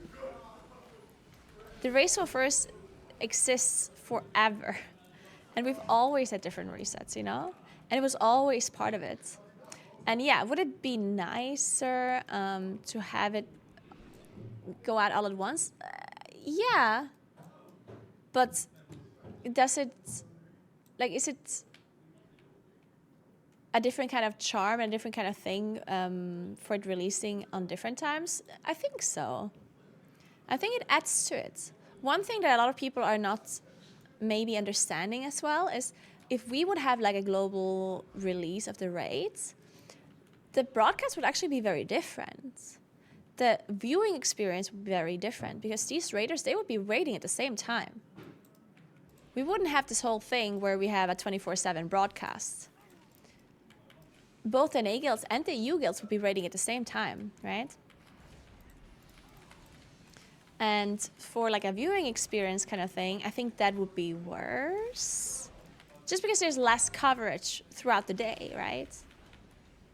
I still, like, obviously would still be like, you would still have like more of a back and forth between the guilds if they're raiding simultaneously. So I do think you can argue that maybe it would be more enjoyable if they raid at the same time and sleep at the same time. but not guaranteed, right? I do think there's benefits of them not raiding simultaneously from like a viewer POV.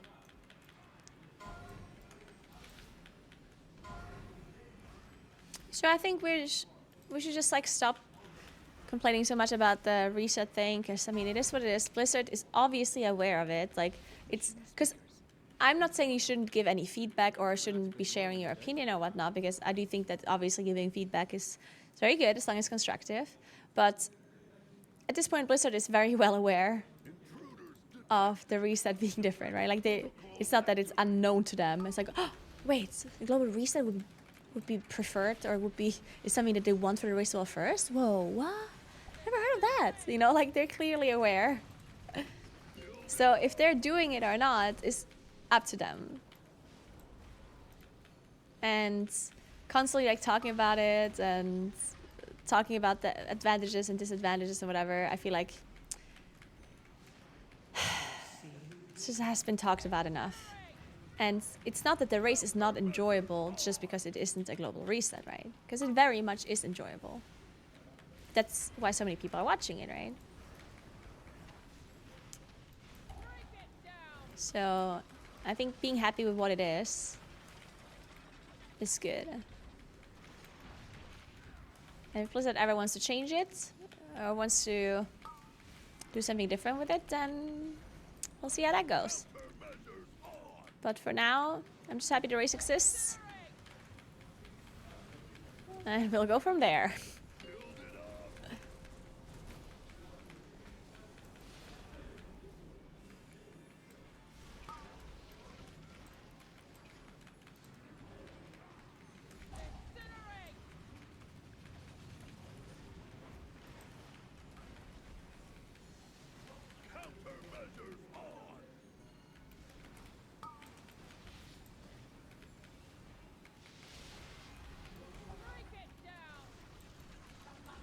Yeah.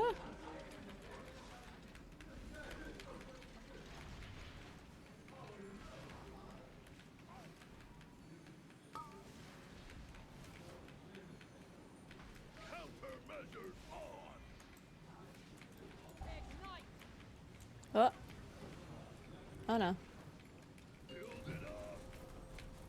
Delete it kind of high. Let me hit delete a bit.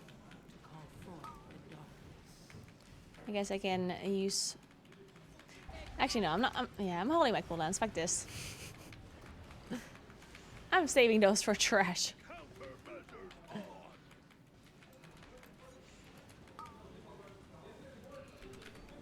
Oh, I still beat the wrong guy. Oh god. Oh god. Okay. Oh, their lead is still alive. Yeah.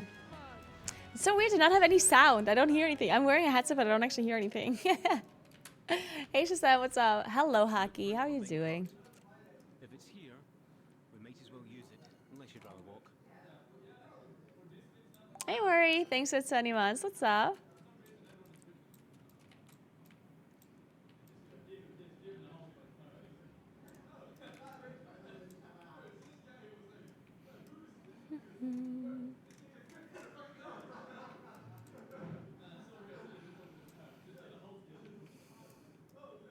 Need sound for added stress.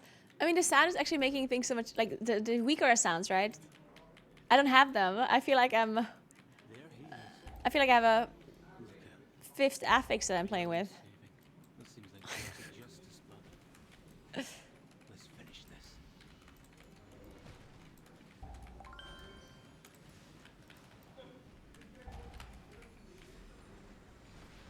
Hey, stop aching icy. Thank you so much for 21 months. How are you doing?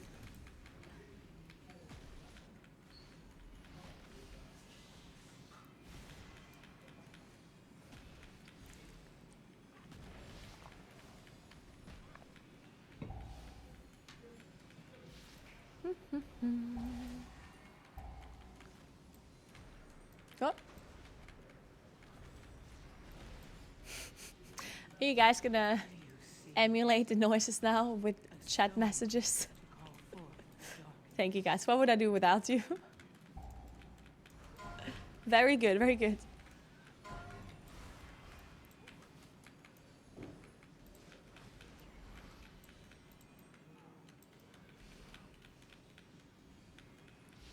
You saw Atiash for the first time ever in the wild? Really? I've seen that a few times. It's such an ugly staff. It's funny because people like are admiring it because it is pretty rare, but it's just so ugly.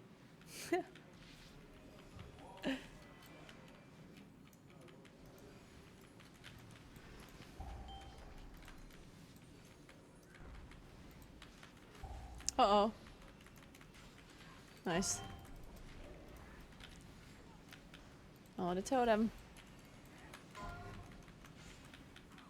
God, I wish I wasn't so bad at killing totems. To be fair, I'm also switching to them very late because I don't have sound effects, so I don't hear when they're spawning. You see it? A stone to call forth the darkness. But yeah, the nerdiest thing that happened yesterday after we came back from the restaurant, because we had like the after party, right? It's like some players immediately went into the gym and started like lifting weights against each other. It's like, I can lift more. I know I can lift more. You know, and then they went to the gym, just like lifting weights. Well, obviously, like, you know, they were like some of them had a few beer, right? Because we were at the restaurant having some drinks, and then afterwards, at some point, to be fair, I kind of initiated this whole thing, so I'm not saying that I am not nerdy because I am. But I was like, we should do a League 1v1. And then we ended up, it was the Canucks playing against Kush, and then Nice Muse played against Hopeful.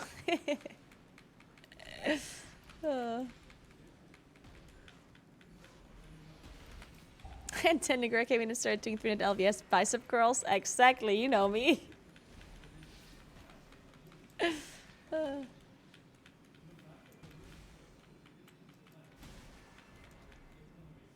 see it? A stone to call forth the darkness. Yes, citizen bystander. Yeah, lifting while drunk is obviously a great idea.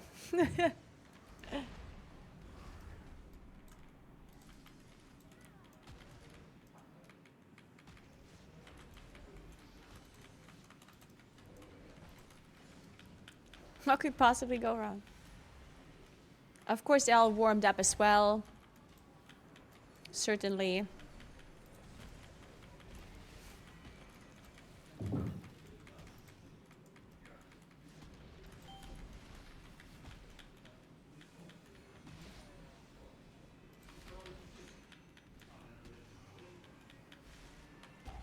So I'm only a 2%? I have no idea. 2% is a lot of percentage though. For enemy forces.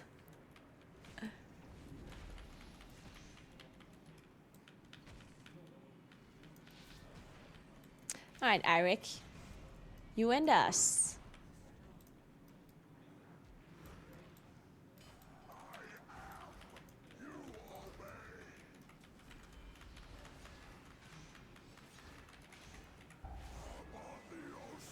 Takes ages to kill. Oh, the mob? Yeah. It does have a lot of HP. Yeah. That is true. Okay, you can go. Fine.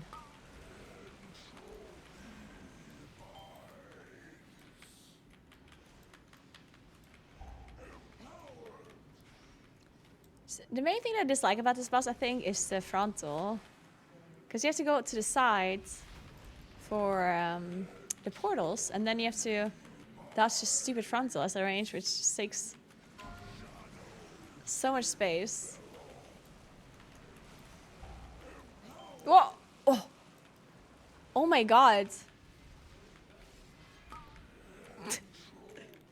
Holy shit, I thought we just got, like, we almost just got double executed.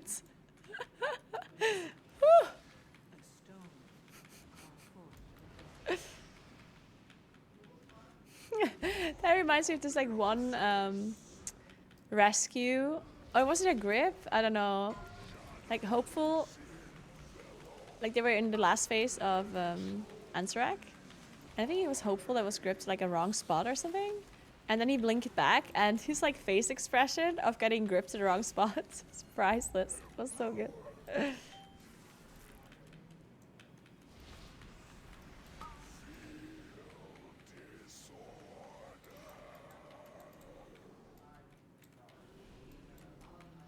Oh shit.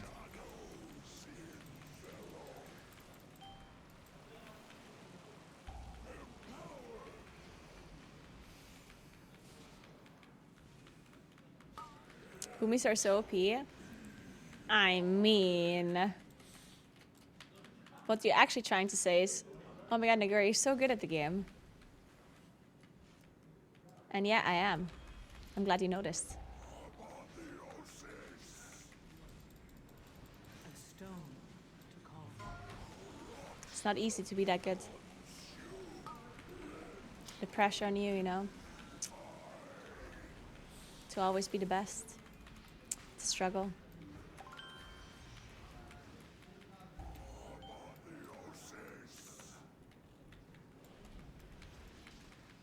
It's a burden.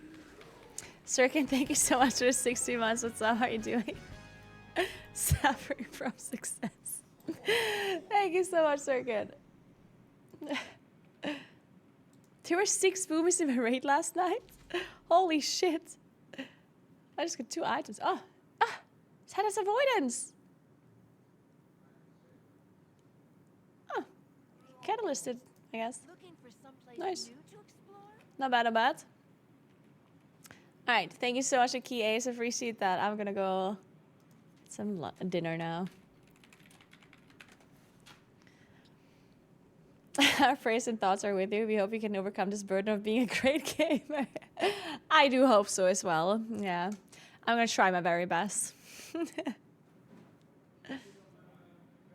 I'm gonna first check if there is dinner though, because it's possible that Julia is making dinner.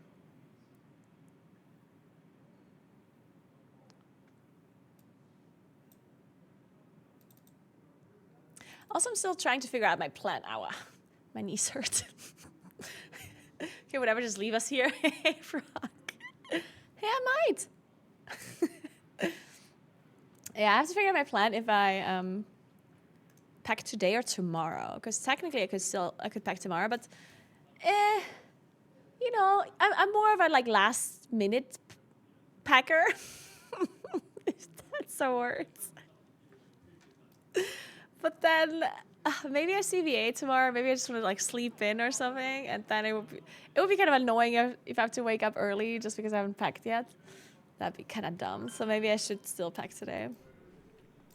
Hey Etsy, thank you so much for 2 months. What's up? How are you doing? TY. Hey Val, thanks for 2 months. What's up?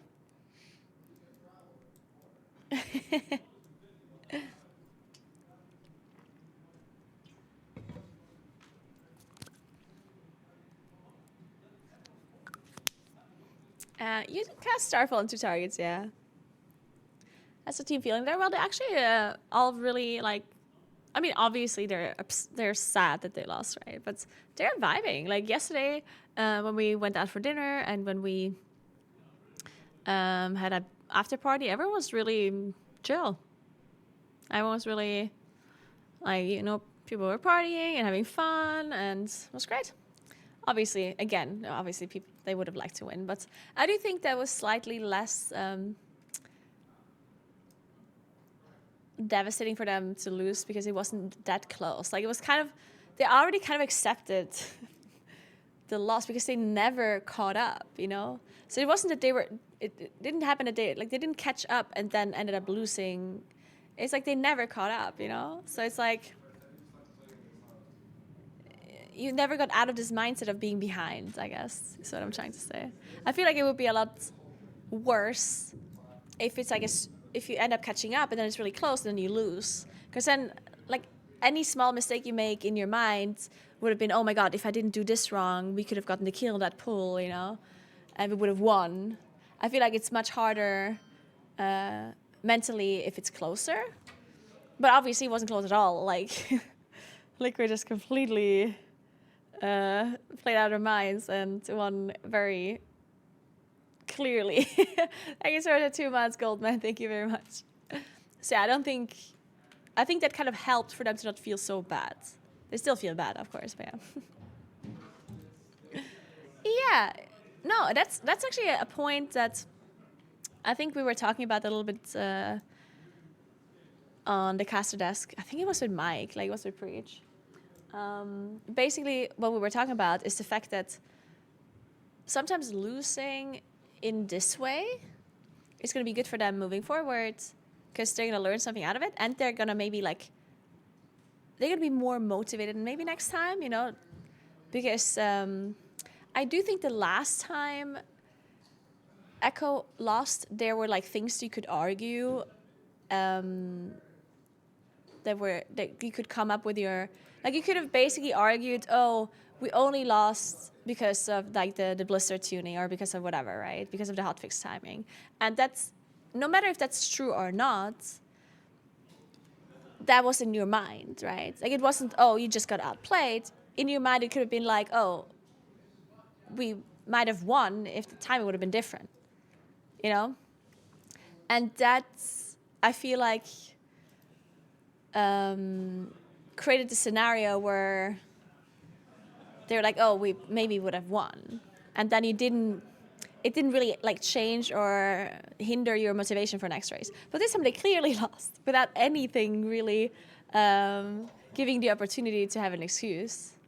So I do think that is helping them for the next race in a sense, where like you're going to be more motivated to do better because clearly you played worse, right? Without any, like anything you could really say or anything that you could excuse it for.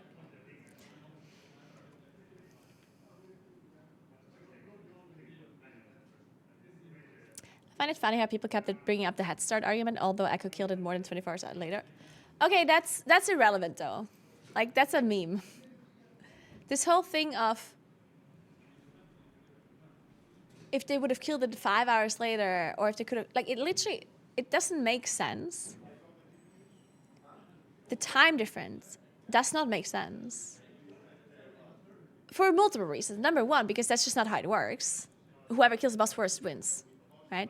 But for the second reason is, if you lose, you're gonna play worse. Like, we don't live in a situation where, like you will never have a situation where both guilds kill the boss in the absolute fastest time they can, because the guild that loses will automatically take more time to kill it after than what they would have needed if the other guild didn't kill it.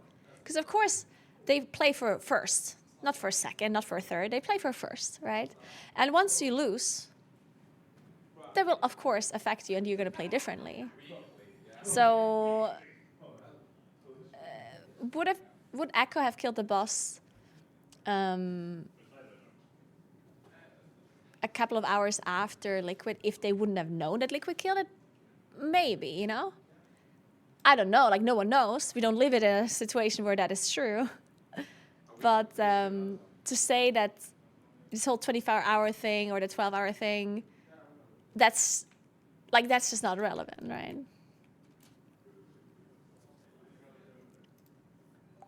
Thanks, 8 months, King Solomon. What's up? Thank you. Yeah, you would have to, like, if the race would work differently for some reason, like if the race would be timed, where depending on how much time you need on the bosses, or in general from the reset to when you kill the bosses, then Echo would have still continued on playing because they technically could have still had a chance of winning, right? But that's not how it works. And therefore, they didn't continue normally because they had already lost. Right? If the rules were differently, they might have continued normally and ended up winning. But obviously, you know, that's not how it works. And it makes sense that it doesn't work that way. Keep in mind, these rules on the way the winner, like the way we determine a winner is what we came up with. It's not a rule that is like set in stone anywhere, or that is like an official rule book or whatever. It's literally something that we came up with as a community because it's the only thing that actually makes sense for it to be time-based. anything outside of that does not make sense. Like, obviously, it should not be time-based. Because there's multiple reasons why that would be illogical. And it also would just be way too complicated, yeah. For no reason. It's already complicated enough for people to follow the race.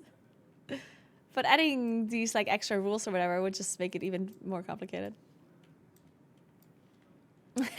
Coal giver. It is a scary crab dangling from the skies. Just the guild with the most stylish transmogs win.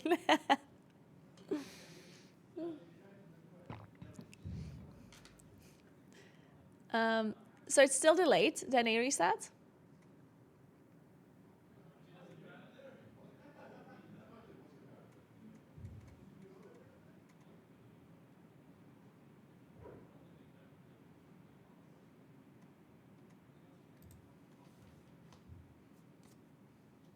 So again, I do feel for NA players sometimes because your servers are down a lot. Wii U players were just like, oh, server maintenance? What's that? Like, I just log into the game.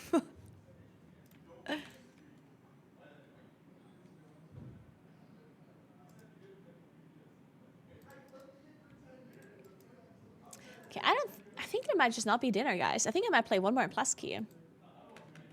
I'm doing it.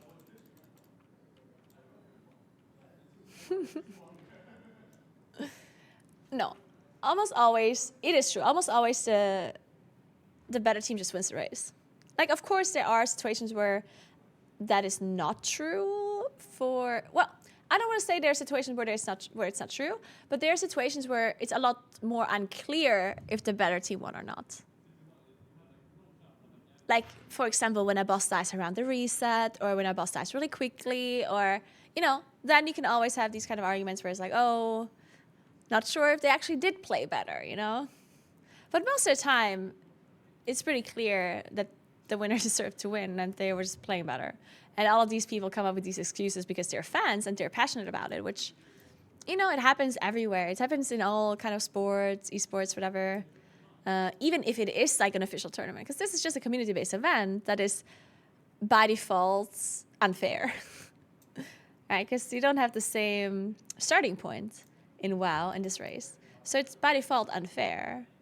But even in other esports or in other real sports, people will come up with excuses, even if the game is as fair as it possibly can be, because they're just fans, you know, and they want their teams to win, and they'll find whatever in their heads to rationalize why they lost. And it's like, oh, it's just because of that or this or blah, blah, blah. And it happens, you know. It is what it is. They're actually looking for a Moonkin. Wow. I'll sign me up.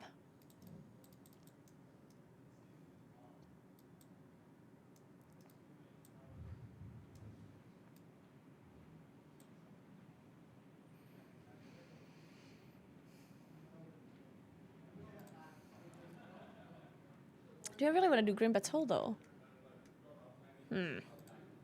I feel like I missed, honestly. I'm a bit torn with Mist because I actually like the dungeon, but you can only do like smaller pulls, I feel like. And it's just not ideal for Moonkin. Like for Moonkin, you'd rather just do bigger pulls. Yeah.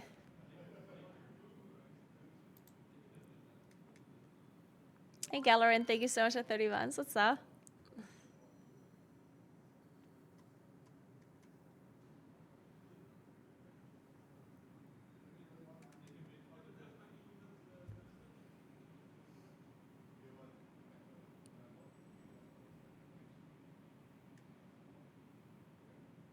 Yeah, I hate that there's no bigger pulls in Mists. You can do bigger pulls if you like pull stuff through the walls in like in the maze. But yeah.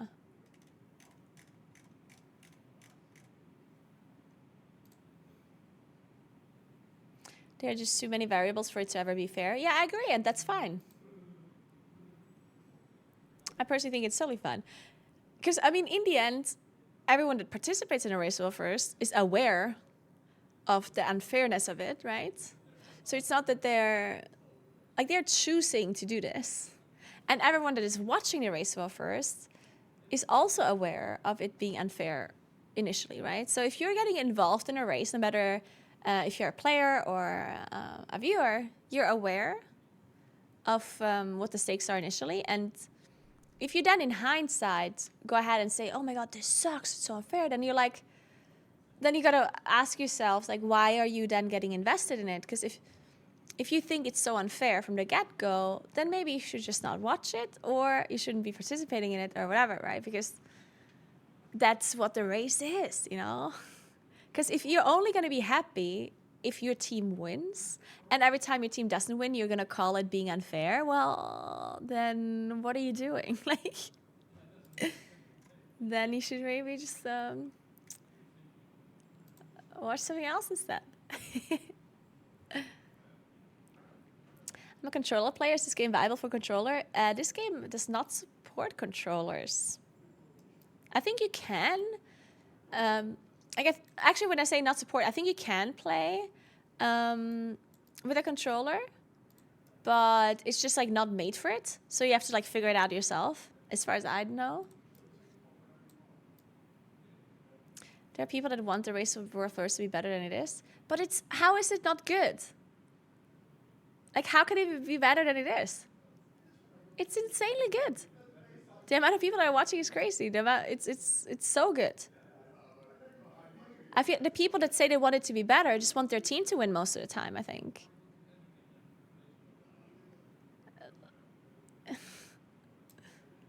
I don't know. Like, I feel like people are definitely very emotional when they say they want the race to be better. So in what regard? We just watched a great race. It was a great race. This race, well, first, it was amazing.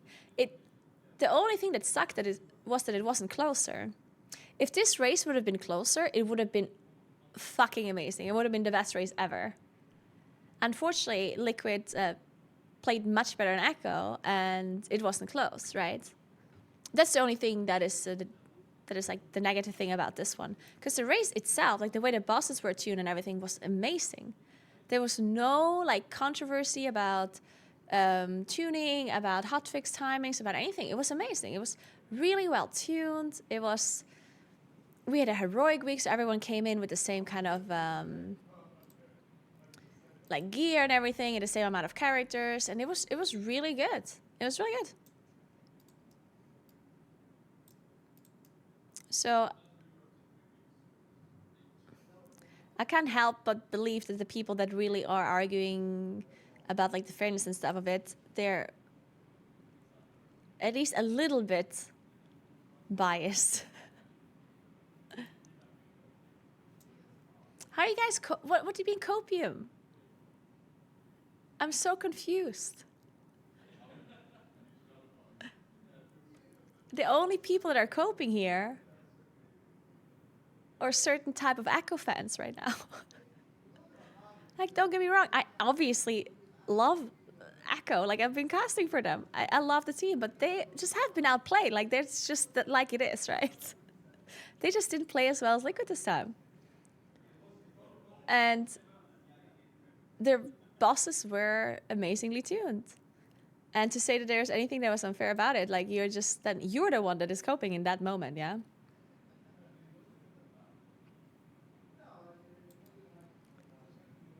And I'm sorry to break it to you, but there was really just nothing that was unfair about this race. At least not anything that was out of the ordinary. Of course, the race is unfair inherently. But, you know, fair means that both of the guilds would have the same starting point, and they don't, right? Obviously, there's a back and forth between fairness. But this around, there is nothing making it more unfair than usual. So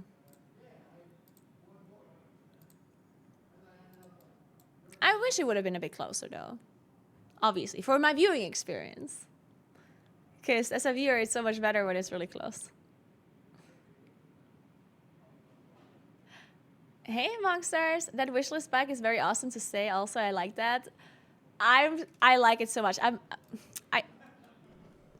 I'm gonna like reconsider the kind of bike that I want to buy, but I'm not gonna buy a bike now. I put it on my wish list because, you know, but I'm not gonna be buying it because obviously it's winter coming up, so I'm not gonna be cycling a lot. But I'm gonna reconsider buying this bike for next spring and summer. It is very nice.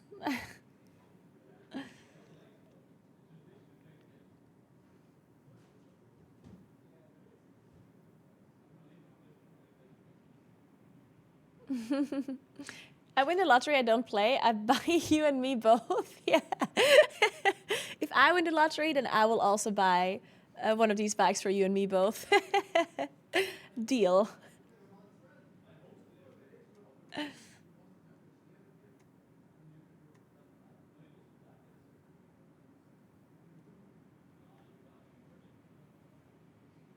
Thank you so much, Shadowcraft. That is so good to hear. I'm so glad you enjoyed watching the race.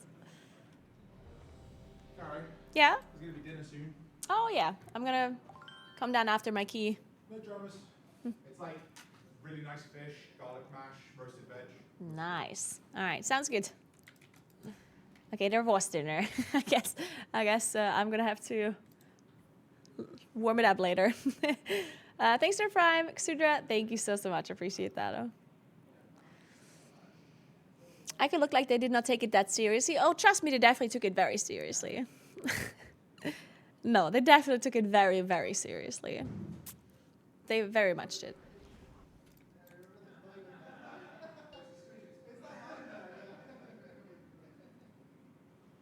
Five, four, three, two, one.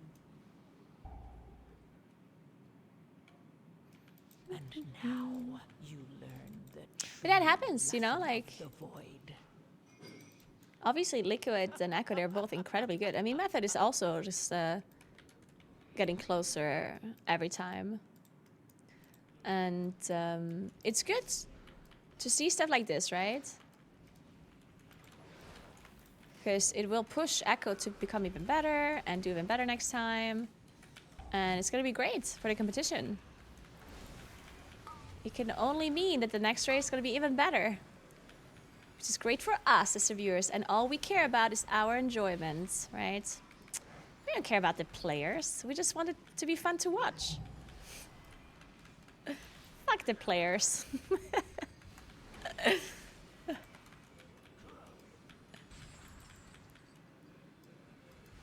So we hope next time is a bit closer.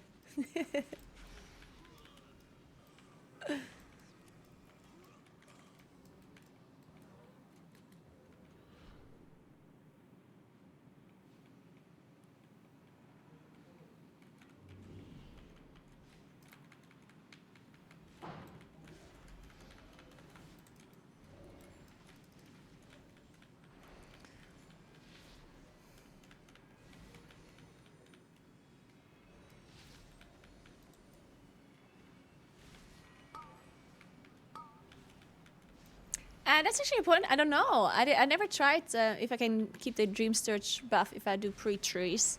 Presumably no, but I haven't tried. A stone to call forth the darkness.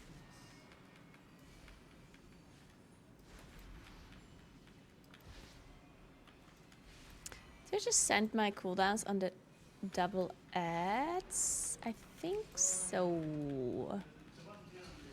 I think I will. This guy's healing a lot. Wait, did I pick up a mushroom? Fuck. I didn't.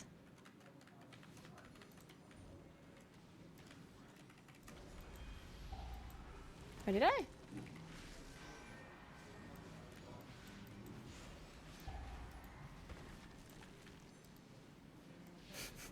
Did I walk into this area and then I just did not pick up a mushroom? Is that what just happened? Also, by the way, Jundar, the goat theory crafter himself, he has figured out for me that going lunar eclipse for Dream Search is never actually worth it. There would be like a very rare case if you have two targets and it's like, and you don't have some filler talents, which like is like never the case, then it would be worth it. So basically never. So you just always go lunar eclipse for 2 targets. It's interesting. I didn't think that would be true, but apparently Star Surge and 2 targets is just so strong. Should I save my trees? I think I'm actually... No, wait, that makes no sense. My cooldowns are still 45 seconds. No reason to save trees.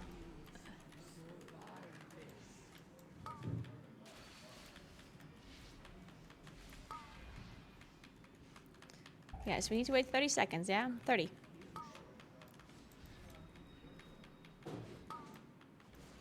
Nice spell reflect. Good, good. 20 seconds. Oh, it's still so long. Stop damage. Uh-oh.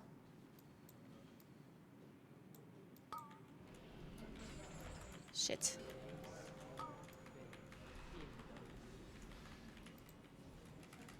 Do you see?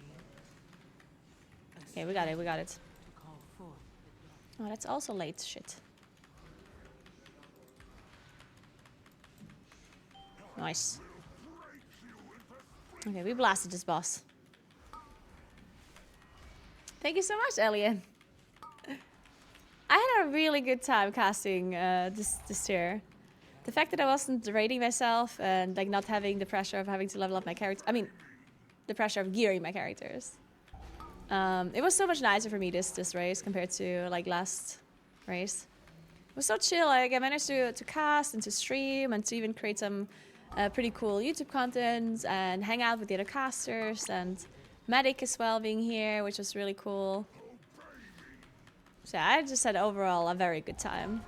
Again, it sucks that we ended up losing, of course. But other than that, it was very nice. I had a really, really good time. Even the fact that the race was so long, right? Because the race, I mean, it was like exceptionally long, but the boss died on the 12th day. And usually the race only lasts between like 9-10 days. So it was like 2 days longer than usual, which, you know, like it's not insane. But still pretty long. Yeah, Medica was doing such a great job. Did you get to interact with Hopeful much? No, I mean, I didn't really get to interact with most of the players much because, you know, they're playing all day, I guess. I did manage to hang out with Hopeful and with the players a little bit yesterday, though. He seems very, very chill.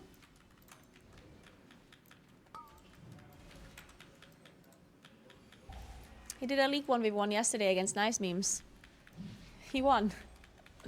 Surprisingly.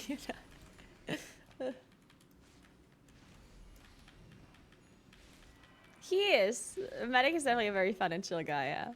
He's really cool to hang out with. I mean, I was really impressed by his, by the amount of effort that he put into the event. Like, the fact that he was, Can you find your way through the mist? the fact that he put, like, the fact, like, he even learned how to use Warcraft logs. You know what I mean? Like, it's really cool, because that is not a requirement, like, at all. Like, he went far and beyond the requirements of a caster, which, to be fair, of course, his background is not as high as, like, you know, if you bring, like, an extra world first raider, you obviously know that that's this extra world first raider, they have experience themselves and how they're competing, right? So I feel like a caster that is not as experienced themselves, they kind of have to put in, like, the extra effort to not have people, like, call them out, maybe, but he went far and beyond that, right? Like, he did so well, and he did all of this research, and it was amazing to see that he didn't just do this as like a gig. That's like, oh, I just want to do this once and then never again, you know?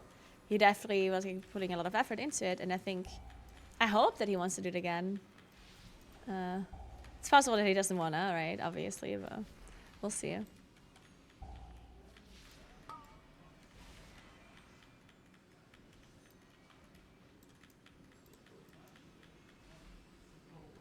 And not to mention, I do think it has a great value in bringing in casters that are not themselves as Because if you only have like racial first raters or ex-racial first raters, and that's it, I feel like you might be lacking the perspective of somebody that isn't. Because everyone that watches the racial first, they're not only like high-end raters, right? A lot of people that watch the race are just like more casual players themselves.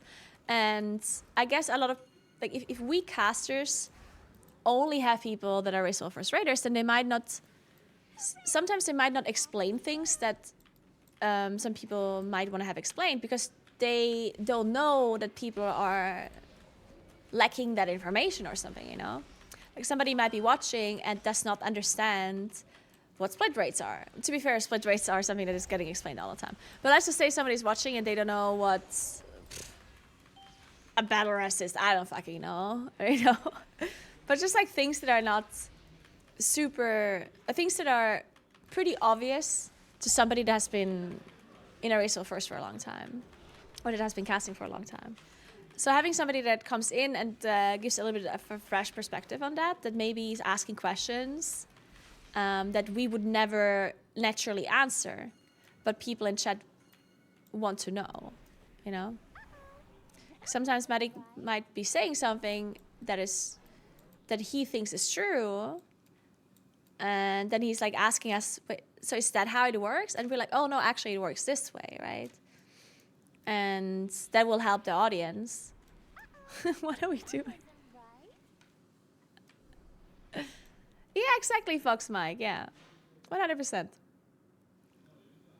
The issue is how do you find someone that is both articulate enough and interesting enough to do that, but also not already experienced enough that they are part of the community that's a unicorn. Exactly. Like I think Medic is actually like a unicorn in that regard, right? What are we doing? Guys. Why don't we just play the actual maze? Why are we just walking into exits? Oh my god. This is hilarious.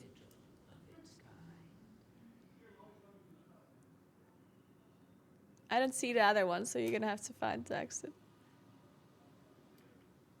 Oh, we did it, guys. We did it. That was so good, actually.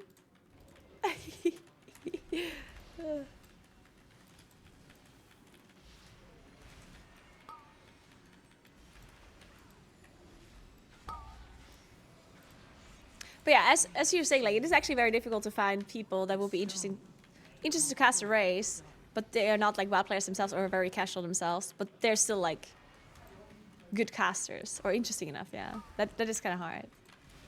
One thing you can do, and that's something they did in the past, is bring PvP players, because obviously PvP players are very knowledgeable about the game as a whole, but they didn't really know much about PvE, so it could.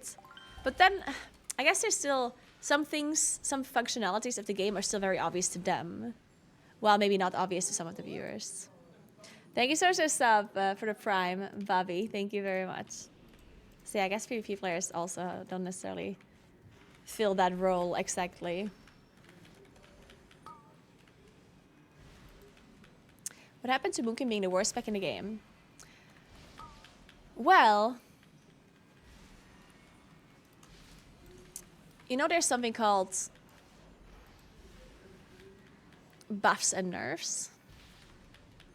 The way that works is that Blizzard takes an ability or just takes a whole spec and buffs their damage that they do.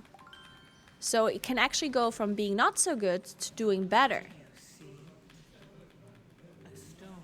That is indeed how it works. Sandbagging. Of course, you can also call it sandbagging.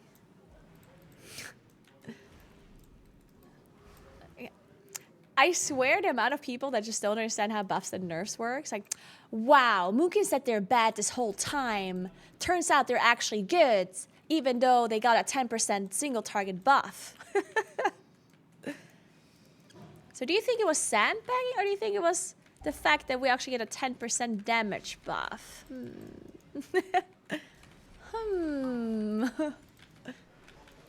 Good question. I will have to think about it a bit.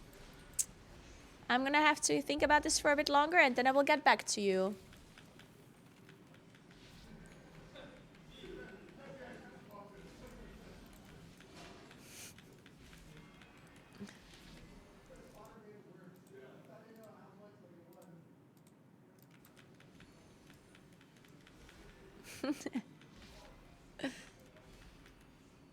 Hacker man.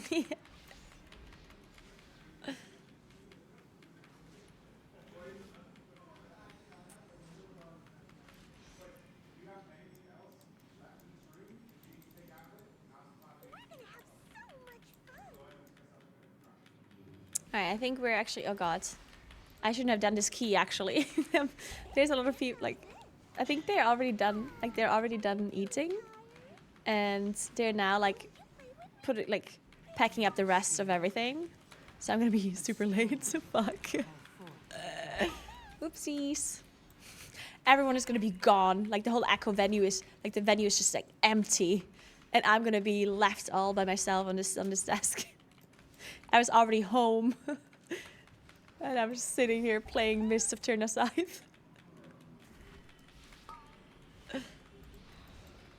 of us is not like the other.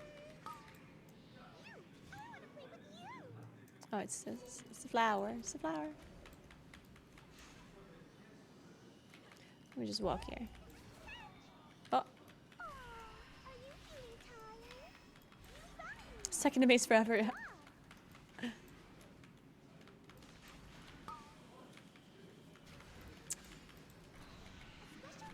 Oh yeah, people 100% think that Moonkins were sandbagging.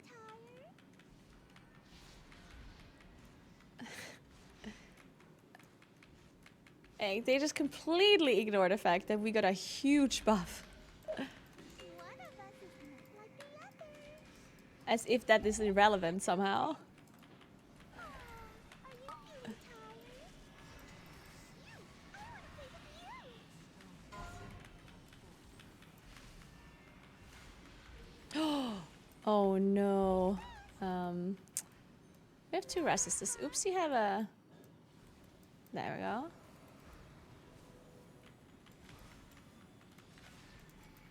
Great job. Hey, you can't dodge this. Hey Moonwitch, what's up? How are you? Are you feeling tired? A special thing just for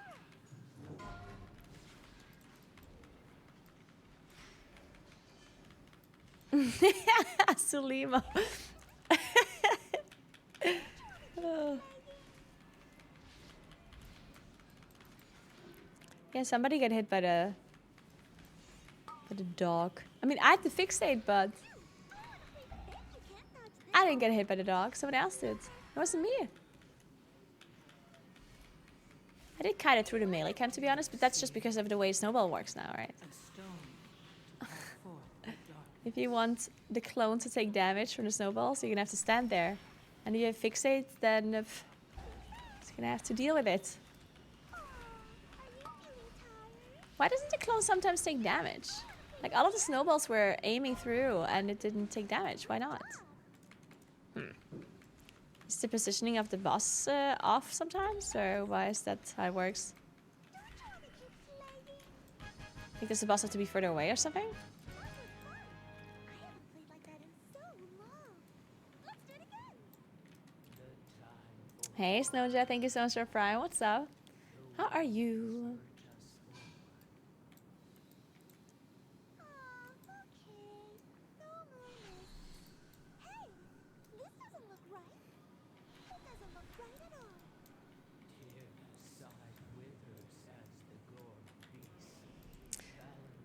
I'm so excited to get home. Like, it's not that I really want to leave. It's just that I'm really excited to get home because I have so many plans and things I'm looking forward to do. Fuck it, I'm gonna convoke in Lunar. Fuck it. Actually, I'm not even sure if this is worth it, now that I think about it. I must be worth it for sure. I'm good as well, Snowja. Thank you so much for asking. Yeah, I have so many exciting things planned for you. I know I keep saying this, and I know I'm not sharing it with you. So all I'm doing is making you noisy and jealous that you don't have the information. But guys, some really cool things are happening. And as soon as I'm sharing that news with you, you're gonna be very excited about it. I'm telling you. Oh, have you seen the Instagram post, by the way? Did it post? Because I scheduled it for 5:30, I believe. Did it actually go off?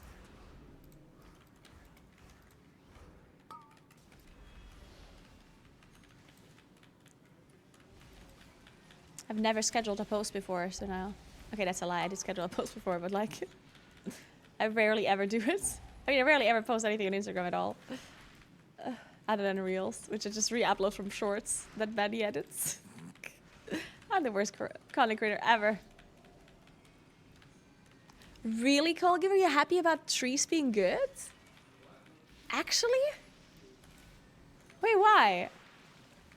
I feel like most people are not happy about trees. You actually like them? That's so interesting to me.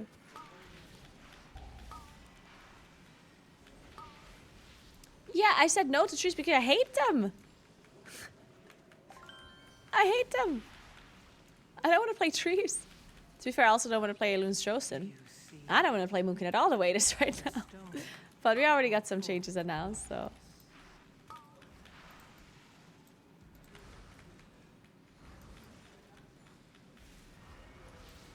Oh shit, I just entered Solar on accident. Whoopsie. Oh, I don't play trees with taunt. Oh, no, no, no. My trees are not taunting. I play trees because it gives me a damage buff. I don't make them taunt.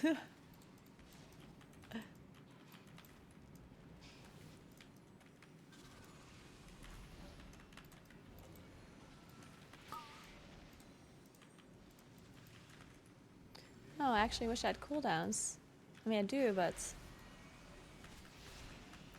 They weren't ready before, and I don't want to press them anymore. Oh shit, I'm dead. I'm dead!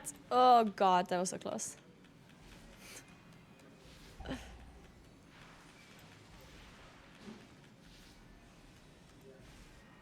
you see a stone to call forth the darkness? With whom of the current Echo guys did you raid back then? So I raided with Perfecto before. With Roger Brown, with Just Wait. With Gingy. With Now. With Dota. With...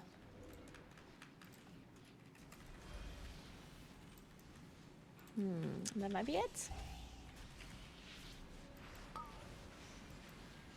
Trying to think. Oh, maybe that's it. Oh, with Kush. I raided with Kush before. Oh.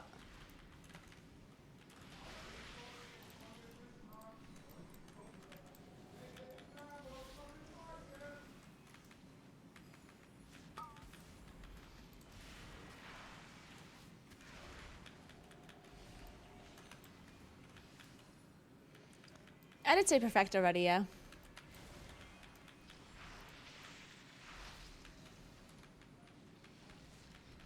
Do you see a stone to call forth the darkness?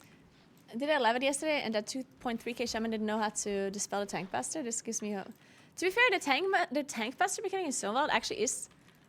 I mean, actually really difficult for the healer. And we never really had a mechanic like this. It's very new. I think there's still going to be a lot of times where healers don't know how to deal with that mechanic, I think.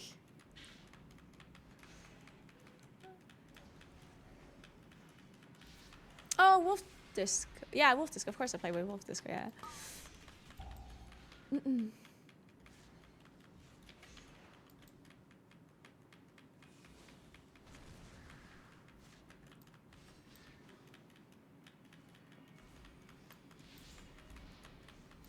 Agreed. Yeah, shit happens. Just move on and play nice. Honestly, like sometimes if people don't know certain mechanics, like yeah, it's frustrating. I understand, but I personally think just like there's no benefit in like getting angry at the moment. It's like the person just simply didn't know, you know. And yeah, they should have known probably, especially when it's like an 11 key or whatnot. But then you always have to ask yourself, like, do you know everything about the dungeons? The answer is probably no.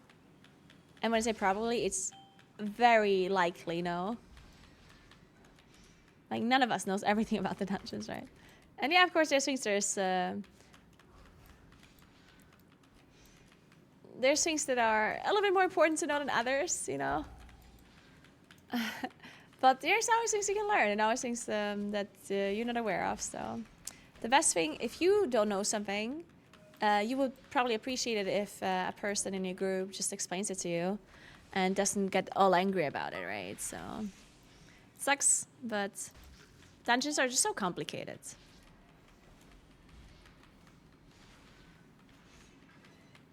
There's just so much things to know. That I feel like that's a big reason why some people don't know certain really obvious things. Because you could argue, well, yes, there's a lot of things to know, but why don't they just watch, like, at least read the dungeon journal about the bosses, so you know the bosses, right?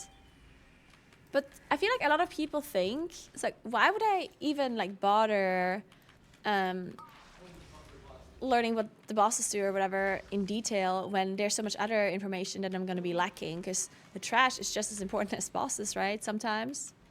So, and you can't look up what the trash does unless you're watching like an actual guide or you go on Wowhead or whatever, which is a lot more effort. And a lot of people, I think, have this mentality where, oh, I'm either going to learn everything or nothing. So, which I personally understand.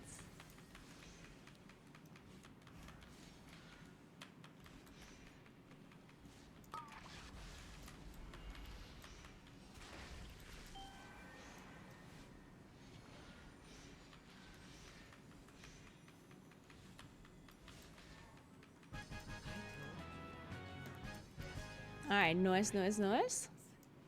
Rejoice, for you have aided the end of all things.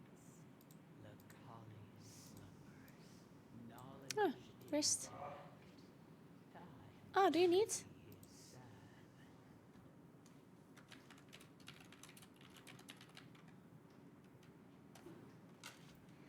You kind of have bad stats, but there. Oh, thank you. Thank you very much. GG's.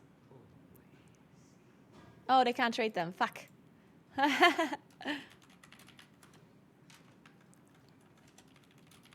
Need neck? I just need everything.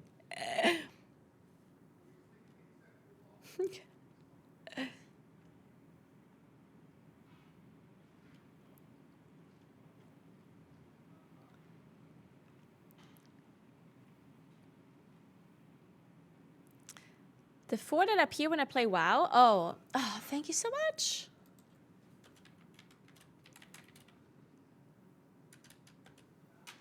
Nice. Wait. Oh, that's the wrong neck. Okay. So.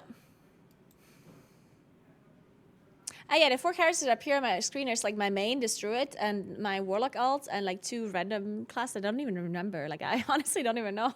Hey, Hannah, what's up? How are you doing? My party frames are great too. I really like my party frames. Big fan.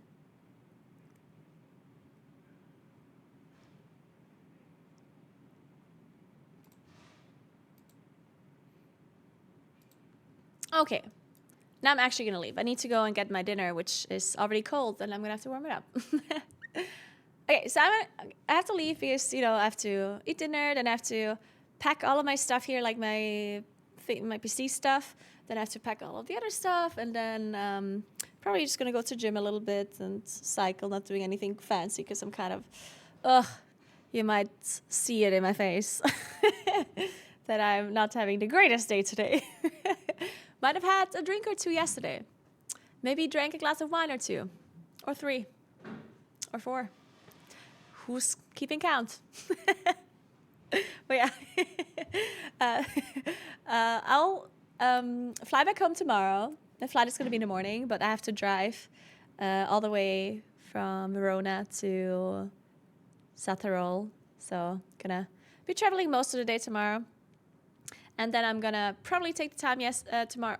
Yesterday. I'm going to go back in time. No, I'm going to take most of the time tomorrow to set up all of the stuff in my office at home so I can start streaming for you again on Thursday. So no stream tomorrow, but I'll stream again on Thursday. And we're going to be back to longer streams, not all of these short streams that I've been doing here. But I hope you still enjoyed the streams as I was here and the coverage of the race. I hope you enjoyed the casting. Thank you so much for all the support from all of you. That was incredibly nice of you to hang out on my streams, even though the race was going on, and supporting me and everything. Like, I really, really do appreciate you. You're the best.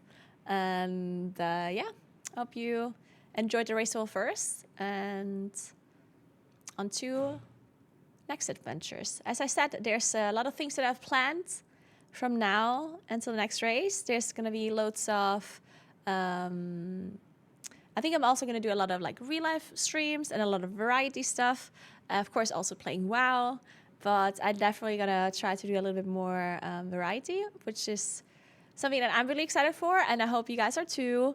I understand a lot of you are just, you know, WoW players and want to watch me play WoW. But if some of you guys are interested in watching me play different games and maybe doing real life streams and whatnot, so like non-WoW content, then stay tuned for more of that very soon. I'm going to share some news with you as soon as I can. Yeah, thank you so much for watching. Remember to follow my stream if you haven't yet. That would be very much appreciated. It always helps me out a lot if you press the follow button. And then also check out my YouTube channel. I post little workout guides there, but also like other videos. So definitely check out my YouTube channel if you're interested. And check out my Instagram. I posted a... did it actually post? Oh, yeah. No, did it? Wait, it didn't work. Huh? The schedule didn't work. Why not? Oh, it did work. Oh, I see it now. Okay. Never mind. Man, doesn't Ellie take amazing pictures? Right? Dude, Ellie's the best. Like, the photographer here for the Echo events. And he does these insane pictures. Like, I swear... it's like, I don't even look that good. Like, he takes the pictures, and I'm like, whoa, that's kind of good. It's like, I don't know what he does. It's magic. He takes a picture, and I look infinitely better. Like, what the fuck? It's insane. He really has, like, an eye for, like, what kind of pictures to take, what angles and whatnot, and the way he cleans them up and whatever. It's really nice. Like, it's amazing.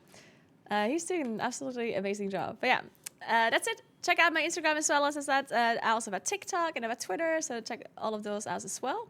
God, I can't speak anymore. And I'll see you on Thursday, okay? Have a nice rest of your day. Have a nice Wednesday as well, which is reset day, of course, for the EU players. And have a good vault for the NA players as well, whenever your servers come up. Good luck, good luck. And I'm going to go ahead and host someone. I'm just going to host the Echo stream. We're still doing the teardowns. I might be walking through the camera once or twice, so you can check that out. Can you give me Spy Master in Vault luck? Fine, okay. Okay, you'll get Spy Master. Fine. You deserve it. And I don't want to get it because I only have a hero vault, so you should get a Spy Master instead of me. Have a good day. Go hate exercise. Just know I'm living through it so you can burn all those calories so you can eat McDonald's. I'm just going to do a super chill exercise today. I'm not going to be burning many calories, I don't think. But the calories that I'm going to be burning, I'm going to be dedicating to you, Coal Giver, so you can have your McDonald's. Enjoy. All right, guys. Thank you so much for watching. Have fun watching the Echo Teardown stream. It looks good. We're almost done. And then I'll see you guys on Thursday. Follow my Instagram if you want to see some of my traveling adventures. I might be doing some posts there tomorrow. Maybe not too much, but, you know, just give it a follow. And, yeah, thanks for watching, and goodbye, guys. Bye.